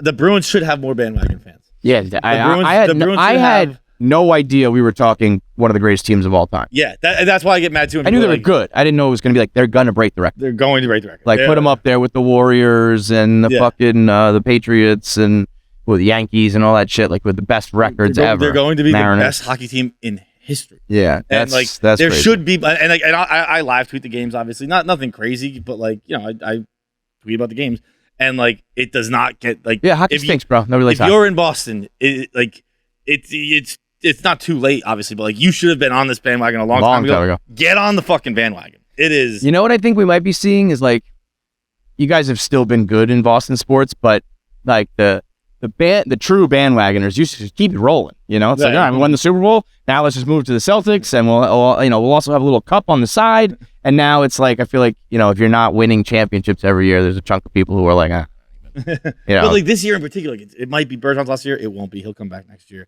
It might be Krejci's last year. I don't know about that one. Like this is like the one last ride. And your boy Pasta is still like top dog. Yeah. He just signed his new deal. Dude, that was another one I got mad at. Muted the guy, but like, it is, and like, it's hard to blame people and shit like that. But like, So Pasta had a thing on Thursday night's game where they beat the Sabres 7-1. Sabres fans are in my mentions a lot. You don't want to see us in the playoffs. How about you guys make the playoffs first? Worry about that. You're on the outside looking in right now, fellas. And I guess on one of the beat guys, I wasn't at the game was in Boston, but one of the beat guys tweeted David Pastrnak says his favorite ice cream is apple. And I quote tweeted that. And it was the day he signed his new deal. Apple ice cream? Yeah. And I quote tweeted it and I was like, I don't even know what that is. I was like, I might have concerns about this contract now. Like this might not be. Did he not know what ice cream meant or something? Was there a language barrier? So Pasta speaks very, obviously it's not his first language, but he speaks English very well now. He didn't speak it so much when he first came here, but he speaks it well. And I was like, what the fuck is this? And people talked about it so much that I was hit him up. You're like, what I was is like, this I gotta mean? do some investigative reporting. Yeah. So I texted him. I was like, yo, what the fuck is apple ice cream? And yeah, it was a language barrier thing where he was like, I think he said, Ice cream with apple pie? They call apples in hockey an assist. An assist is an apple. And he's like, I was making a joke that I like assists. And he's like, what's your favorite ice cream? I like assists. And he didn't even explain it to me further. But in my head, what he was trying to say was goals are for dinner, assists are for dessert. Like that's kind of what he was saying. My man, that's a convoluted you have to explain the fuck out of that joke. But at least there was a thing. But so I followed up. I replied and I got some clarification on this. Theoretically, wouldn't the assist be the dinner and then the dessert? Look, I'm not going to argue about the semantics of the joke. Because it's the order in which it goes: the assist and then the goal. But you like the goals more. Yes, right? but yeah. But you don't eat dessert before you eat your entree. Anyway. But like if you're gonna, because you don't assist and goal on the same goal. You either score or you assisted it. But it goes assist to goal. Yes. The way it goes dinner to dessert. And I like said I was like I did some clarification. He meant assists. Not That's cool. Apples. Did that like no? Because then people were like I was there. It said apples, and I was like I was like, I almost quote tweeted with like a screenshot of the text. I was like, I'm just gonna delete. So I just deleted my thing. And I was like, whatever. I can't see. That's what I can't do, and that's I made the vow. I'm not gonna get sucked into sports social media during sports social media is the worst. The worst, and I'm not gonna do it for the Mets season. And then I woke up this morning and I got into it with the Knicks a little bit already, and I was like, I'm definitely gonna get into the Mets. But I have like some guys said that Lindor and Alonso aren't good, and like he said that Pete Alonso doesn't hit in the clutch, that all of his stats are like fake. And he had the most go-ahead RBIs in baseball. Yeah. And he had an entire season where like 23 of his 53 home runs were like go-ahead home runs. And like crazy shit. They're like top 5 in like all of overall batting value. And I was like, I have to. But if I had no mentions, and I just didn't even see that. If I just had self-control. Have you seen... I'm ready to declare it, and this is something that people know, but I'm saying next level. Our boy Chris Ethy is going to the fuck, and he really credits all of it. This week, right? I think it'll be next Tuesday's episode. Yeah. We have him on the 9th, so yeah. He credits it all. He stopped doing social media. Really, and I think that was also when you make a choice to do that. It's like getting in shape, like. Everything's gonna get better, you know what I mean? It's not just that. He's probably like the time I'm spending not doing that, I'm also writing or whatever else. But I guess that's part of it. It's like you waste your time on it. But also he gave it to his social media team, so like you got to keep the register ringing, keep it going. But he looks incredible. Yeah, he looks great. Looks great. He's doing another appearance on Rogan. He's got a show on Vice coming out. He's doing Kimmel. Sold out Radio City in 5 days. Yeah. They're adding another show. He has a big announcement coming. No, I think he announced it. Did he? MSG. Okay. Yeah. MSG, yeah. He announced it. Doing the Hulu Theater at MSG. So, like, I mean, that is, like, he is going to, and, you know, I think it's a long time coming, but, you know, he's, like, it's social media. It is which like, makes me really want to, like, we should probably like test it out. You know, I think we're a little different because we are the internet. Like they have a craft that they use the internet for. Our craft is the internet, so like not being on it is kind of like it's tough. But fuck that. The taking the notifications off is my dip in the toes. Yeah. It's like a little bit like all right, I want to because it is like and from comedy Twitter, which to me doesn't really exist. I follow a million comedians, and I think they all use it like Chris, which is like I'll tweet a joke and I'll tweet a joke here and there, mostly promo, whatever. Right. But like sports Twitter and conversation and politics Twitter is like, I mean, you think about it like those fucking niches, I guess. Like they are built around arguing. That's what they are for. And I can't do it anymore. I just need peace. Yeah. Like no, I'm reaching my breaking point too. I like I said earlier, like it's you but might. What else are we gonna do?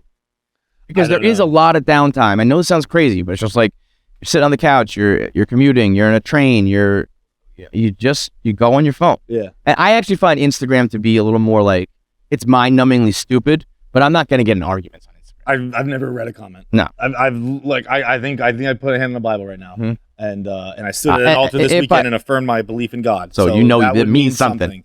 And I think I put a hand on the Bible. Anytime I never opened an Instagram comment. Anytime I have commented, it's just that's a lie. I did it just today. That's a lie. I did it just today. But it was out of curiosity. It wasn't like I wasn't like looking to fight. It was not skinny but not fat.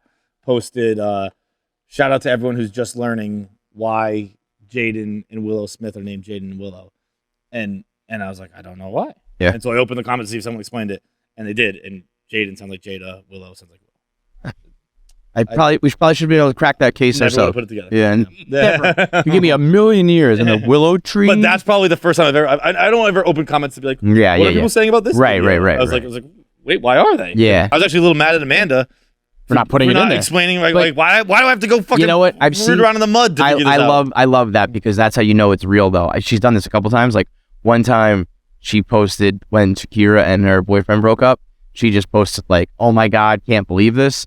And all the comments were like, who the fuck are these people? And she had to go back and edit and put in parentheses like PK, who is this guy's, he's a soccer player who's her ex and da-da-da-da. Because she knows all this. Like in her world, she's like, you all know this already. Obviously. Yeah, right. And it's like, oh, wait a minute. I got to tell all you people these things. That's how you know it's a real one. But I think, how about, what if we should get social media interns?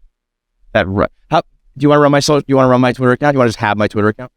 You can just own my Twitter account now, and I will chime in every now and then, and we'll make sure we're not like double tweeting. But first tweet Venmo Pavs, and yeah, you can just run it, and I think I trust you enough, and we're usually pretty aligned that you can send generic tweets about the Mets or the Knicks or the Jets. Sometimes I thought about it with Jets because I know Sundays you're with your kids a lot. Yeah. Watching a game, and we are usually pretty aligned. You can fucking do that for me. I'll do that with the Knicks. But just like, no, I mean all the time. Okay. You're just gonna have the account now, and I'm gonna try to stay out of it. Okay. I'm also gonna work on making an app called No Mentions. Somebody do it. Last sports thing before we get into voicemails, and who's our interview today? Josh Potter. There was a Barstool in-house argument a couple days ago that I missed, and I got to weigh in on this one because I love these things. But a bunch of the morons out there in the bullpen, we had Bob Fox and Jack Mack and Big T and I refuse to even watch Nate. The video. I wouldn't watch it. The debate was who is more famous, Morgan Wallen or Aaron Rodgers? It's one of the most insane things I've ever. Like Nate texted me about it. Insane. I was like, "What are you talking about?" Because it was like I don't know, last Thursday, whenever it was, and he's like, "You'll never believe the argument I'm having right now." Insane. It is, and the thing people are like referencing like ticket sales. That's not what fame is. No, I don't give a fuck about ticket sales. Now, it's impressive, no doubt. I will say so. When I saw this, I was like, "This is genuinely the stupidest argument I've ever heard," and it still might be. But I did find out in the course of their arguing that he sold out Giants Stadium, MetLife Stadium, 2 nights. That's a big deal. Sure. And you do need very big deal. You do need a level of, but I know what you mean, but also like in order to sell that many tickets, if there's that many people willing to buy and go out and see you, that means there's that many more that listen to you and are diehard. That means there's that many more that are casual. Like it does indicate how many fans you have. The argument isn't Morgan Wallen is not famous. Right. Morgan Wallen is famous. But let me just say this. Going into it, I was like, I don't think he's even famous. Like I know who he is because of controversy and a little bit of success. I don't even know if I would like call him that famous. Now I know that that's ignorant, but to call it even remotely close. Do you know how many times NFL Aaron Rodgers MVP has sold out a football stadium? that was Bob Fox's. So he every single Sunday for 15 years. Bob Fox said that. He's like he sells out. He goes like Morgan Wallen's selling out football. I don't know if somebody said football or stadium, because that would be the craziest shoot yourself in the foot. This man sells out football stadium. Yeah. Aaron Rodgers has done that for fucking 2 decades. Fame is about what list? Q scores. So we are on. What is the name of those lists? Spotify artists by monthly listeners. Pavs was into the 190s. Just give me a Control F and do what, Morgan? Oh, it's Mac. Do the Apple thing. It's the Apple button. No, it's basically Control F. Yeah. Command F. So he's got 52 million streams. But even this stuff, these numbers don't matter when you're discussing fame. Give me like what's Drake's monthly streams? I'm sure he's like the king, right? Or Taylor. Like, Wallen's 225. Out of streams, like most streamed. Like, it's not even. You're number 225. There are probably 100 names on this list above Morgan Wallen who I've never heard of. Still don't know. Right. Yeah. So Aaron Rodgers plays football, the most important sport like in the world or in America, and everybody watches him every Sunday. And people were trying to argue that it's just an American sport. It's not. Anymore. It's not. But also, Morgan Wallen's not big overseas. Okay, right. Bro. I guess someone said he sold out in Australia. I don't care about ticket sales. This is just about name recognition. If we're talking about like. If there's ever been an apples to apples argument, it's football and country music. We're not talking about Euro soccer versus. He's huge in the South. Yeah, football's pretty big down there too. Exactly. So, Aaron Rodgers, not only is it football, but he's like an MVP at least one time, Super Bowl winning quarterback. So that's like another level of football. He is one of the biggest spokesmen in the world. So you see him with his helmet off, and as of recently. Has been in like a celebrity couple, so all the girls got to know him. Not even recently. That was 10 years ago. Right. Yeah, you're right. But like in the beginning, he was probably just a football guy, and then all of a sudden, like girls are like, want to know if he's still with Shailene Woodley or whatever. You know what I mean? That's all. That's like when Lamar Odom hit the Kardashian world. You have a whole other section. His brother was the Bachelor. And now does like Pat McAfee shit too. Like every week he's like on the fucking internet. Does everywhere. Rogan? Does Joe Rogan? Does even like Sunday Conversation had millions of views. Jeopardy. The list goes on and on. Every demographic. Also, Aaron Rodgers has the box checked. Morgan Wallen would say Aaron Rodgers is I actually want to text Caleb and be like, can you ask Morgan Wallen who's more famous, him or Aaron Rodgers? Morgan Wallen would be like, fucking Aaron Rodgers. Morgan Wallen also, no black people. Take away that entire fucking demographic. None of them. Aaron Rodgers is going to get black, white, young, old. My mom would probably know him. I'll tell you what. I held my breath when we got to the Y. The black, white, young. I was like, jeez. The yellows will know both. Where's good? Okay, all right. We said young. Would your mom know Aaron Rodgers? Yeah. You just showed her face? Yeah, I think my mom would. Because that Bob Fox is the mom test. Yeah, no, because I was a huge Jeopardy person. Yeah. Yeah. My mom, that was Bob Fox's argument, the mom test, which is a good one. Does your mom know the person is a good level of fame? Mom surely doesn't know Morgan Wallen. That's what I mean. She most likely knows Aaron Rodgers. If it wasn't for that incident, I would not know Morgan Wallen at all. I couldn't tell you a song. I know him. I used to like Stadium Country a lot, so I know of him. It wasn't like I wasn't like who the fuck is that guy kind of deal. I know who Morgan Wallen is. I know it's not close. Yeah, and also, you can. Like, theoretically, you could have 120,000 fans to sell out MetLife, and you have your fans. Right. You know what I mean? Like NASCAR and country, it's like in the South, it's fucking huge. And then, so you can, New York's not the South, so I get it. I'm kind of thinking through, like, I don't want to sell Morgan Wallen short, but you can be in a subsect and fucking crush that. And there's going to be a whole other world of people that don't know you, that almost all those people are going to know Aaron Rodgers. It's we've done these over the years. There's a couple who's more famous, like incidents. I can't remember off the top of my head, but we do a lot of those in Barstool. This is the dumbest. Yeah. This is by far the absolute dumbest. It's and credit to Morgan Wallen again, because again, I want to be clear. I'm not saying he's not famous. He's crazy famous. He's crazy blew popular. me away 2 times at MetLife. That's significant. That's like people. Drake and Taylor shit. Like that's big time level. They're like a lot of people were like, you're an idiot to think it's close. It's Morgan Wallen. Like, what are you talking about? Yeah, that to me, you want to argue. I was like, I don't think it's close. I'm not arguing it's close. Right. I agree that there's a huge landslide. Now, if you wanted to argue other quarterbacks, like maybe other players, but like Aaron Rodgers, it's Tom Brady and Aaron Rodgers who are, the When was Aaron two- Rodgers drafted? 2004. Yeah, It's been the dude's been almost here. 20 years of Right. fucking. But honestly, more than that, I think it's the fucking double check State Farm. I think that's almost more important. I think there's like so much shit that it's just not even close. So, You might be a little after 2004. 2005. Okay. yeah. Gonna be a jet. Yo, so I saw That's some. not according to Leroy. Oh really? I feel like when Leroy Insider gets in the game, I feel like he's usually pretty spot on. What did he say? Leroy said he's going back to Packers. Barring significant change. he's going back I to do Green Bay. not see him coming to the Jets from Aaron Rodgers' point of view at all. I could see the Jets being like, we have to go get him. I just do not see Aaron Rodgers making that move. However, I saw like an interesting thought is the way the Jets are kind of like slow playing David Carr. Oh, Derek No, Carr's a Derek Saint. Carr He is. signed with the Saints. Oh, did he? Yeah. Well, When was that? Today. Today. Oh, fuck. Okay. See, okay, so that makes me feel like they're like they needed to be in on him if you're not going to get Aaron Rodgers. You know what I mean? Yeah. So, what? So if he goes back, like they're fucking in the whip.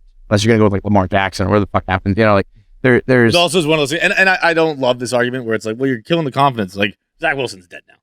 Whether or not he was before, he most likely was before Heavens. already. I mean, it's but yeah. You're dead now. When did Carr happen? I didn't see that. Probably like 3 hours ago, pretty recently. Yeah, I mean that's so. But you think he's gonna come? Fast?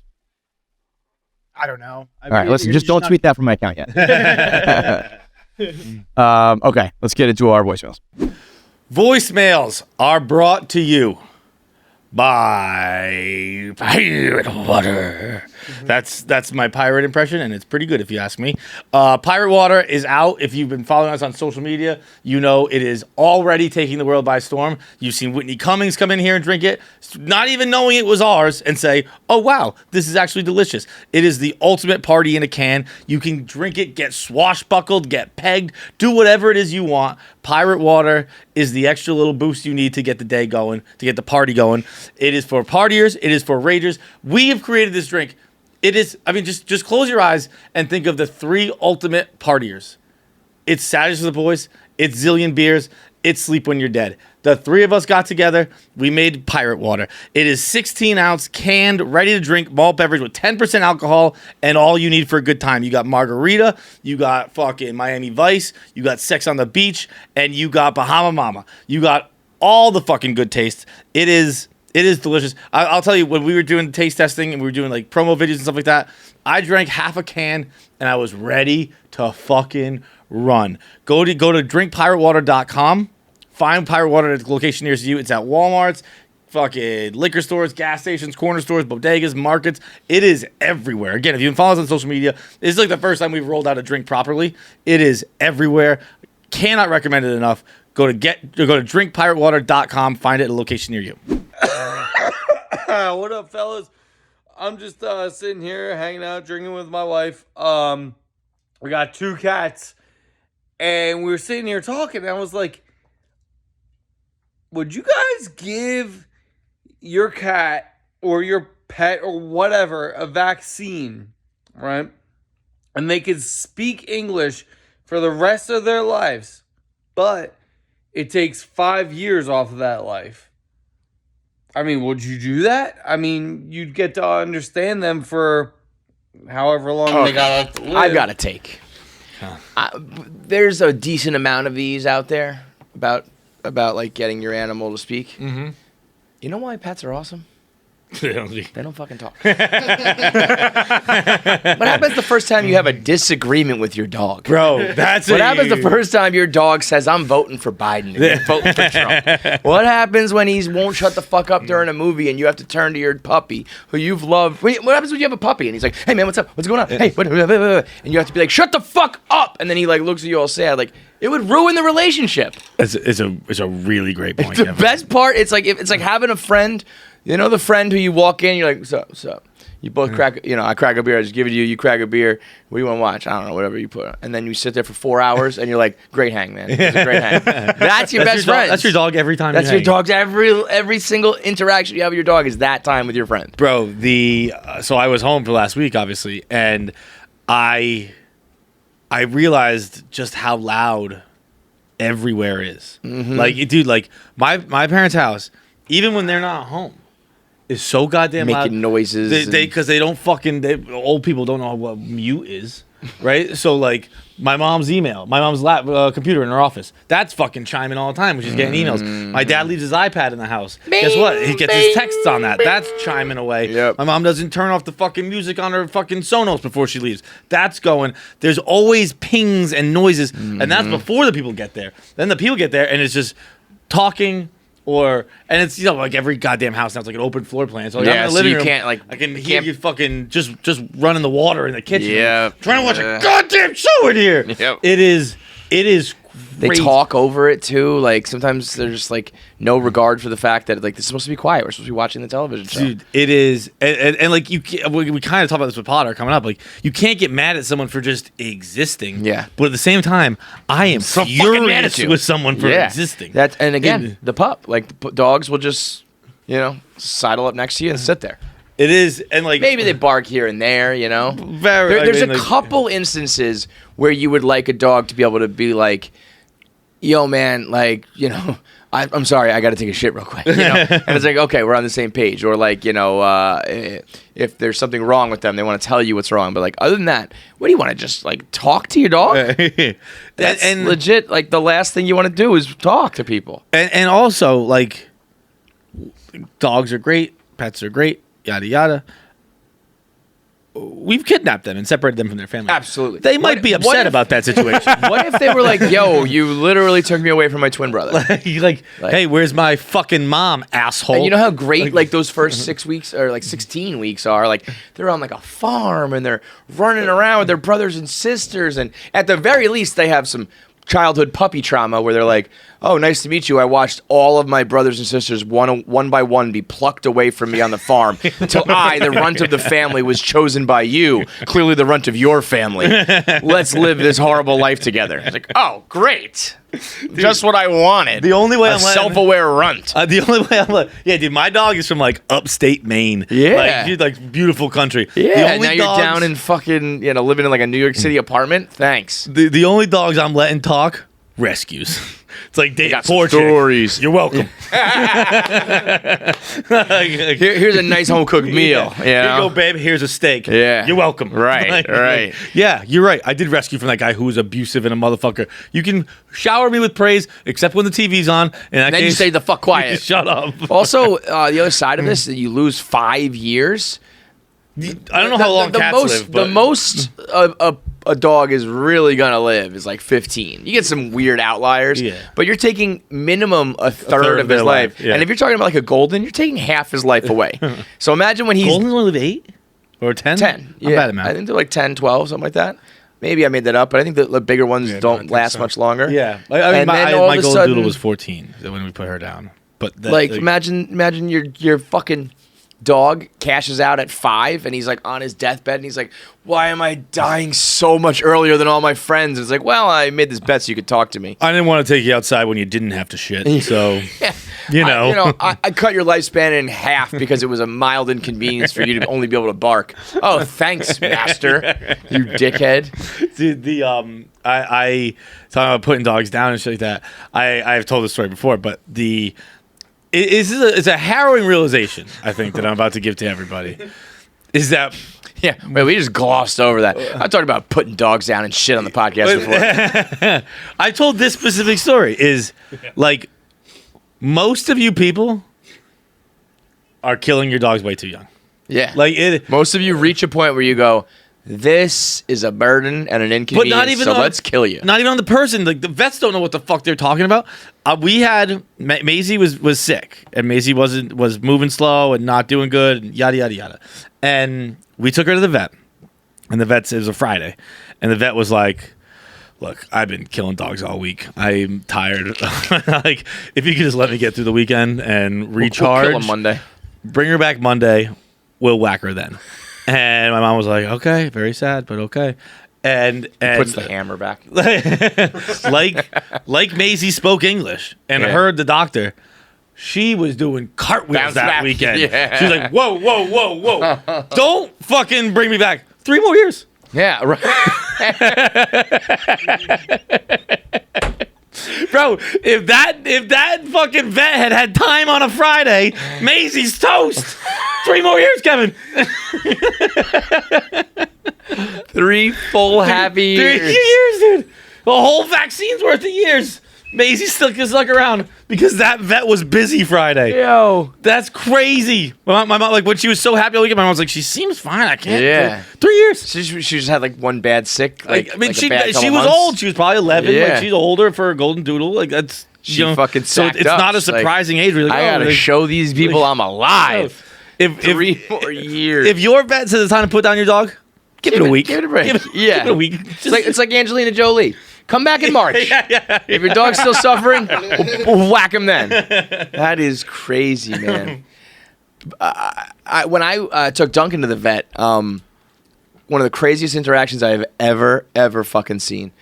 I'm waiting, like sitting on a couch with Duncan. He's either like already gone in for his x-rays or waiting for his x-rays or kind of waiting for results, whatever it was. We're just sitting there. And this guy walks in, casual. And it was like there was like a waiting room, and then you could go into like it was almost like an open floor room where they had like the tables for the dogs to like where they hook the leash on and put them on top of a stainless steel table. There was like a bunch of those. So it was like an open room and a bunch of like other pets and other doctors and stuff. And this guy just walks in with a fucking shoebox, and he puts it on the counter. And they're like, "Oh, hello, sir. Like, what can I do for you?" And he's like, "Here." And they open it up, and he's like, "This is my parrot." And they were like, I'm so sorry, sir. Like that parrot is very dead. And he just went and just walked out.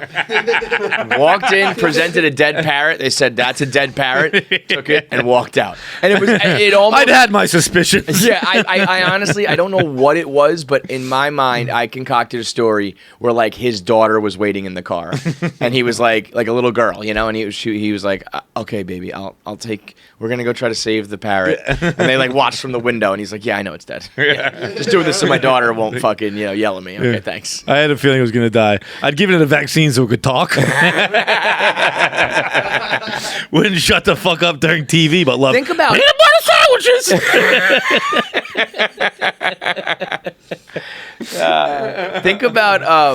Think about your dog talking when like it's a crazy puppy and it's going wild. They would just be like, "What's up, man? What's up? What are you doing?" Like screaming at you and yelling at you, and you're like, "Okay, calm down, puppy." And he just wouldn't. You'd be like, "Fucking, I know you can hear me. I know you can talk. Fucking calm down." And I can't. I'm sorry. I don't know what's going on. Like they're so annoying. I literally took the dog to a restaurant for the first time yesterday, and just 3 other people walked in with dogs right after, and she was barking at all of them. I'm like, just having a dog that chirps at everyone that walks by. Yeah, that's like having a friend like that's the fucking worst. Just yelling at people. Just trying to start shit with everyone on the street. Yeah, I put it like that. It was like he walked stiff, like you call it stiff shoulders, and he would just walk down crowded streets without moving, and like would just like smash people, just like bump into people and shit. I was like, "Dude, you're such a dickhead. What are you fucking doing, dude? If someone punches you in the face, as they should, I'm not helping. Right? Like you deserve that. I'm not shit. jumping into the fray here." Well, I got a joke for you. Okay. Speaking of talking animals, why are chickens so funny? I know. I love it. Because? Yeah. Were you weren't here? Did you hear Nick's? Fuck. Wait, no. Do that again because I don't want to say I know. Okay. I got a joke for you. Why are chickens so funny? Why? Because. That's a great one. It's such a fun It's one. a good because. Well, too. so we went around the room the other day. Oh, I saw. Yeah, I mean, yeah. Nick went with like a revved up. I was like, whoa. That was a great insane. macaque. Yeah, that's there was a kid in like 7th grade that could do that and it made everyone laugh. Then I was the second kid that did it. I didn't make people laugh, but I got really Nobody good likes at the it. second macaque guy. No, it's like, all right, that was his thing. You should have come in with a good moo. The other day, a few months ago, I don't know what I did, but I nailed a moo. It was the greatest moo of all time. I just went like moo, and it sounded like and everybody in the room was like, yo! And I tried to do it again. I could not. It was just this one-time lightning in a bottle. Because I would love to be able to just let out a cow moo in the middle of like a crowded room. Just moo. Yeah, because it's almost like a yawn. It's like a lazy thing, you know? You can't just go moo. Or like give me a moo, Jackie. No. Come on, Jackie. You got this. Moo. What, dude? That was so bad. Come on, that was not real. That was not real. You just went moo. Come on, that was so bad. Moo. It comes out with like an accent. I don't know. Yeah. One more time. Moo. You know what it is? It's a talking cow. It's like, what's up? I'm the cow. Moo. Moo. Can you give me like a dog bark? That was great. She went like, her mouth. She went like this. Whoa. You just never know. No, it's only fair, Pat. You got to moo. Moo. I want to see which way people go. You never know. You never know which way they're gonna go. That's great. Noises are funny. Dude, speaking of animal noises and animals, actually not animal noises, but animals. The other day, I got a little bored at home for a week. I did a lot of my adult stuff, but then things got boring. And I was trying to just see my like sex face. like what I look like. Colleen's like this. Like, Don't think I want to know about that. Bro, I was This is sitting when the listeners tune out. I was sitting on my couch alone in the house. You mean like from like when people film it like from upside? You know what I mean? No, I wasn't like having sex or anything. I was just like sitting there, just trying to be like, what does my sex face look like? And I'm a monkey. Wait, what did you do? I just like Like you put a camera down or something? Yeah, just you like know what I'm held talking my about? camera. Like, because like sometimes people put the camera down and like lean over it because your face. Oh no! I'm not trying to. I wasn't trying to say that. hangs. Just like the expressions I make. Got it. Terrible. It's just a monkey. Like, it's a surprise. I'm monkey. gonna come. Dude, it's like a monkey who stumbled upon a tree banana. and then they, because then they like really let it out too. It is 100% monkey face. Like there's no mistaking it for anything else. I mean, it's some primal shit. It's primate shit. If you could film me having sex, and you could Photoshop the woman out of it, you'd go, that's a pretty good monkey impression. Like, You guys see this? Well,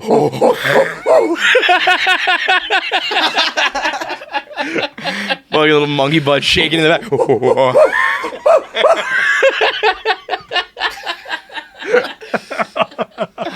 Oh man, that's great. That is so great. Do you think any girls ever like? I wasn't even gonna say that unless this guy called and talked about animals. That was just gonna be something I did alone.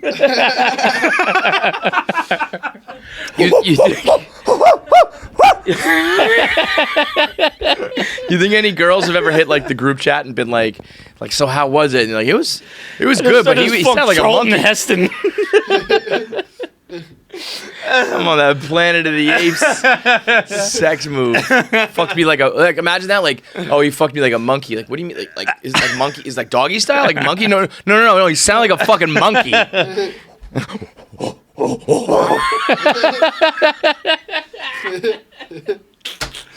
Oh my God. That is great. I guess next voicemail. How long was that? What's up, boys? So I was just driving home from work today thinking about some random shit. Got to thinking about my wedding that I had recently. The same wedding that I called on previously where I got hit in the head in Jamaica with the ceiling fan while I was fucking whatever. That's neither here nor there. But like I said, thinking about random shit got me to a little bit of a am I the asshole?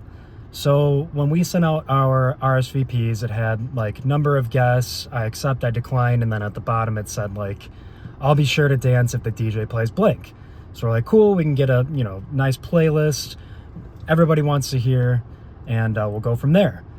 I told the DJ one specific thing: do not play group choreographed shit. No choreographed dancing bullshit. No electric slide, no chicken dance, and especially no YMCA. None of it. My best man and his dad on 2 separate invites send back YMCA on their fucking RSVPs. I call him, I'm like, dude, this has got to be a joke, right? Like, you know this. This is just not fucking happening. He was like, no.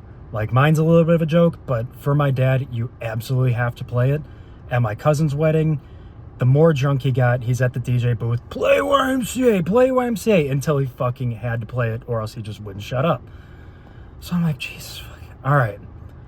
So I told the DJ, just play it first, get it off the list, get it out of the way, first song, whatever. So come wedding night, first song, got it over with. Cool, that's fine.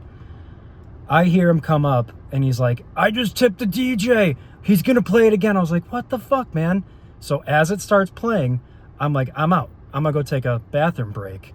I hear it from the bathroom. Perfect timing, walk back in as it's done. He's like, oh, man, you missed it. We got to do it again. I was like, no, really, it's okay. He goes back and does it again. So 3 times now. 3 fucking times YMCA is played. So I'm like, all right, am I the asshole for trying to cut it, no fucking group dance shit? Or is he the asshole for just repeatedly playing YMCA? I don't know. Want to hear your guys' thoughts. Thanks, guys. I think YMCA is a bit much.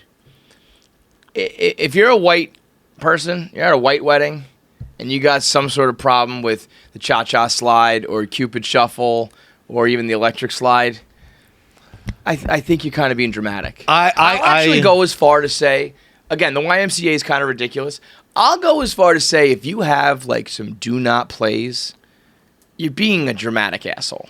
Like it's my wedding and this song shall not be played, you know? Maybe if it's like my ex's, like don't play my ex-wife's fucking wedding song from the last one or something like that, you know what I mean? Yeah. But to just be like, my party shall not have this type of dance. Like, I don't know, fucking get over it. The little kids do it. The old people do it. You know, it's not like the best part of your wedding when everyone's like, whoa, MCA. But, like, I did it with Shay and Keegan at one, and it was fun, you know. And then, you know, there's sections to it. This is the section for grandma and the kids. This is the section for, like, the young party people. I think having the no-fly list is kind of like, all right, I guess so, dude. Now, this preposterous, like, keep going, you must do it. I don't know what the fuck that's about. That almost feels like it's a setup, you know? Like, you know that this guy hates it, and you make him do it 3 times. Play it 3 times. Like, I'd be like, hey, DJ, it's my goddamn wedding. Yeah, so listen to what I fucking say. I said, play it once. If I tell you to stop playing music, period, right now, you stop. You go home. Yeah. I hired you. I pay you. I tip you. Yeah. I imagine you tip him. I don't fucking know. But, like, whatever. It is... This is your salary depends on me. Right. Don't listen to this fucking old guy who likes doing the YMCA. But I largely, to the larger point, I do agree with you. Where like it's, I wouldn't request it, but if it's on, I'm gonna have a good time. Yeah. With it, right. Right. Like, it's like we said. You know, if we're doing like the chicken dance. Chicken dance I haven't seen since like middle school. Oh, that could be fun too. That almost to me is like a throwback. It comes back around. Like, you know what I don't want? Cotton Eye Joe. Cotton Eye Joe. Rank these. Cotton Eye Joe, chicken dance, Cupid shuffle, cha-cha slide, electric slide, YMCA. That would be 6. I was going to do top 5, but there's actually 6. Cha-cha slide is now slide real slow. That's cha-cha slide? Like, okay, yeah, that's like the main one. Yeah, cha-cha slide's 1. I'll go electric slide 2. I'll go... it's electric. Boogie, woogie, woogie, woogie. Yeah. What was the first one you said? Chicken dance. No, I'll put chicken like 4 or 5. I'll put YMCA last, I think. You might not know Cupid Shuffle. That's like an R. Kelly, like... I know it, but I'm sure if you played it, I would fucking know the song. Right. But I can't really think of it right now. It's kind of like a bootleg, a little more of an R&B, rhythm and blues type of cha-cha slide. Cha-cha slide's like the party version. Cupid Shuffle is a little more like R. Kelly. Okay, then I'm putting that one 6. Yeah, it's probably not for your wedding. You know what I mean? That you get what I'm putting down? Yeah. But And you know then- what? I mean, personally, I don't like the YMCA. But if you're talking about just like there's nobody alive who doesn't know the YMCA. Yeah, you know what I yeah. mean? Like if you might have to argue the same way that like the Bible is the greatest, like the most popular book of all time. It's kind of like a cheat because it's like it's not really a book, but it's a book. Yeah. Like the YMCA is probably the most popular song of all time. But again, if you want to start doing that nonsense, it's probably Happy Birthday or the ABCs. Well, okay, yeah. But we're talking like actual recording, But like recording artist songs. Yeah, it's probably up there. If you're not talking about like lullabies or those things, but like other than for a real song, because that was just like. At one point, that was just like the Village people Just put a out a bunch of record. gay Like, dudes, we're yeah. gonna put this on the radio and like let's go. Just a bunch of gay dudes who are like, we love the Young Men's Christian Association. How crazy that the YMCA became the place where everyone's fucking and sucking. Oh, really? Well, I think that I don't know. I just assume they all love to go there and party and fuck and stuff. Oh, I don't think. What did you think it was? I thought it was just like a spot for wayward boys. Oh yeah. But like I think the gays love it because. Oh, I thought there was. I don't know what I thought. I guess I didn't actively think anything. I think the Y is But- specifically like what it's for is like almost like. that was the birthplace of gays fucking in I gyms. think so. I would bet that. That's why gay guys are all so jacked up. Go fuck at the gym. Did you see this thing went viral the other day?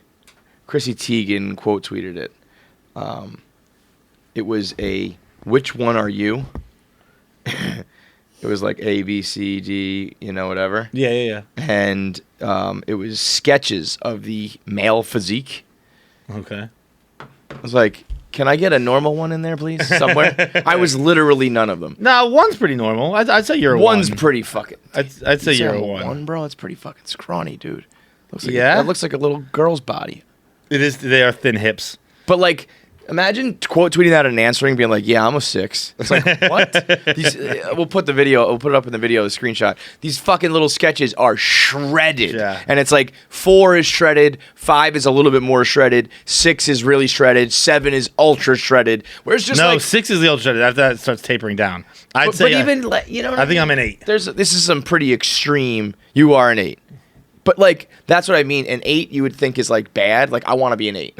Like I'm striving for an 8. It's like Bargatze. Yeah, I want to be the before. I'll be the before. If I The could just get to greatest the joke before ever. guy. The greatest joke ever. I just want to be the before picture. Anyway, just fucking grit and bare your teeth, grit and smile, and just let the fucking 3-minute song that you don't like play. Yeah. And then move on. I mean, it is nonsense to be because he did it. He did that, and then he came back. And then he they came were back like, and they do were it like, you again. have to do it. It's like, Jesus Christ. yeah. So ultimately, he's not the asshole. Well, no, you are the asshole, but in that instance, you have been superseded by the other asshole who's. I don't worse. think that I don't think a no playlist is assholery. I guess I guess so. Look, if it came down to it, and if I'm getting married, first of all, band guy, Totally. But if I was getting married and they were like, you have to get a no playlist, I'd be like, just play whatever. Like I'm Yeah. not. There are I songs. trust you. There are songs that when they came out, I go, this fucking song. But the thing is, But- I think that I think the no fly list, the no playlist, was invented for like things that I'm talking about. Like, oh, that was my mom's favorite song. She just died recently. Like, please don't play that. Yeah, And yeah. I think it's become like, I don't like this dance. I don't like that. I'll tell you what's on my fucking no fly list. Anything that's not Taylor's version. Ooh, you No play that s- Scooter Braun no shit. Scooter Braun in the bitch. Fuck you. No. Yeah, I that like man that. is not fucking welcome at this wedding. I like that. That's a good one. I also did not understand what he was talking about for most of the voicemail because I thought he said, "I'll be sure to dance if they say Blink at the play Blink at the So wedding." did I. And I was like, "Oh, fucking!" Yeah. I was like, "Blink-182 wedding, little You didn't fucking say pop that? punk." And they said Blank. Oh, and then people were filling in their songs. I kind of was like, stop listening, so I thought there was something about Blink-182 yeah, there too. I thought for Blink sure. wedding- I was like, Blink hell yeah, wedding would I'll be- dance if we play Blink. Yeah, Fuck yeah. you know what? You know how every wedding has like the Motown section where they play like snippets of Jackson 5. Yeah, and yeah. There should be a pop punk. Yeah, like turn it up. Yeah, like have a section where there's just like some emo shit and some punk rock shit. So everyone takes a bathroom break for that one. Go take a fucking couple lines. Come out ready to rip. Right to the point on that one. All right, next up. You guys sit on a Sibian? I was gonna say recorded on a boat. Says you had one brother, one sister. That's all right. No, yeah. And your parents are about to die, and the only way to save them is either ride your brother's cock while you're fucking your sister? Say ride your brother's Or just cock blow While your you're fucking brains your sister. Wait, pause. Ride your brother's cock is so graphic. he couldn't say fuck your brother, or like, even if you got to get specific, like you're on top of your brother. He said ride your brother's cock. I think we may have found our line here on this show. I'm uncomfortable. That was but also downright repulsive. What is the logistics of riding? By the way, is the voicemail over? That was it? It also Or is there said a second while half? fucking your sister. Okay. Or blow your brains out. Oh, okay. But it was also, so ride your brother's cock while fucking your sister? How do you, I mean, that's hard logistically. I mean, that's got to be. If we're gonna be about it, we're gonna be about it. She gotta get on top. She's got to be. Goddamn this fucking show. Wait, no, wait. She's on top. But then you're on. It's like a fucking totem pole. No, it's got. Wait. I don't. Oh know. yeah, so it's like she's doing reverse cowgirl on top of you, and you're doing reverse cowgirl on top of him. It's like a human centipede of cock, if you will, to borrow his phrase. Yeah. And- my but answer the is gonna thing blow is- my brains out just to get out of this conversation. The thing is, it's one of those things like you got to get your thrusting has to get in order. It's got to be like you thrust, I thrust. You can't just all thrust together because then no one's actually getting any penetration. Got to be like the fucking opening ceremonies at the Beijing Olympics. So you got to be really fucking on base. Everyone is very. So you got to get it. You got to be choreographed. You got to be a fuck sandwich for your brother and sister, or your parents die. I think my parents would be like, "Let me die." Don't you fucking dare? Do you know how bad it would be? It's like, Mom and Dad, we saved you, and they're like, "Thank you guys so much." Like, what deal with the devil did you pull? It's like, well, I rode Mikey's cock while I fucked Sarah. And you're like, let us die. We're 70. We're gonna be dead soon anyway. Legitimately, like if I was a parent over the age of like 50, I'd be like, I was on the back half of life. You could have let me die. Yeah. Now I got to know that my kids were sharing cocks. God damn it. I'd have to take a peek at the will. Like, yeah. Wait, Moses going to charity? Never mind. See ya. Ride my Jesus. All right. Is a Canadian accent even fucking? Yeah, ride his cock. Ride his brother's cock. Jesus Christ, bro. Go drink a bag of milk. Fucking relax. All right, that's it? All right, good to go. We got Josh Potter, Roach Daddy on the show. Let's get into it. Who is the new Playboy? If you take out Leo as like the cocksman, who do you think it is? I don't question. It's Pete. It's Pete. Yeah, I was gonna say it's nobody. Although but I think he is. Did you see what he just did? By the way, him and some chick. No. Just crashed their car into a house. What? On purpose? Stone sober. How you hit a house sober? Who's driving? I don't know. I don't know this for a fact, but Pete strikes me as one of those guys who can't drive. I thought he couldn't drive. Yeah, like I thought he is didn't that a drive. thing? Maybe I thought he didn't drive. because that was But here's the my thing. brain first went to like I could see him being Let like me- I grew up in the city the whole time. Well, the only and he's time also I- lanky and like I I'll can't say this: the only touch time I wheel. ever really met and hung out with Pete was but when he was not even famous. It was like, oh, that's Carly Aquilino's boyfriend, Right. Pete Davidson. That's Right. who he was, and he drove all the way to Buffalo to like. Just she was headlining the club and he drove like a shitty car there, and I'll never forget that. So he drove Truly them. whipped. Yes, exactly. Back then. Well, it was he drove to Buffalo. I'm thinking from the hotel to How he times drove to have Buffalo. changed. No, Good yeah. on Pete for being like I used to drive 12 hours to see my girl, and now like Yeah, he used to, like, they help her hop with on her private meet and jets to greets come and shit. see me. Yeah, it's know? crazy, right? Yeah, here it is. Okay, Pete Davidson and his girlfriend. I didn't know this. Chase Suey Wonders. I don't know who that is. Crashed into the side of a house in Beverly Hills on Saturday night. TMZ reports that the comedian was driving a Mercedes at a high rate of speed when he ran through a fire hydrant and drove across the front lawn before slamming into the corner of a house. A police spokesperson refused to provide further details to the outlet, but confirmed the investigation is ongoing. What day is this? How did I miss this? The I outlet definitely would've reports done a video on this. The outlet reports drugs and alcohol are not to believe to have been a factor, and no one was injured. I can just see Pete's like setup, like March stand 6th. up now, being like, Yeah. I just This was today. went to One the video. faster on the corner. Yeah. Make sure you subscribe to KFC Radio on YouTube to get all the video content. Subscribe, comment, like, and make sure you turn on the bell notifications so you know whenever new video content drops. I want to say something, but the video has to be faster. That's it.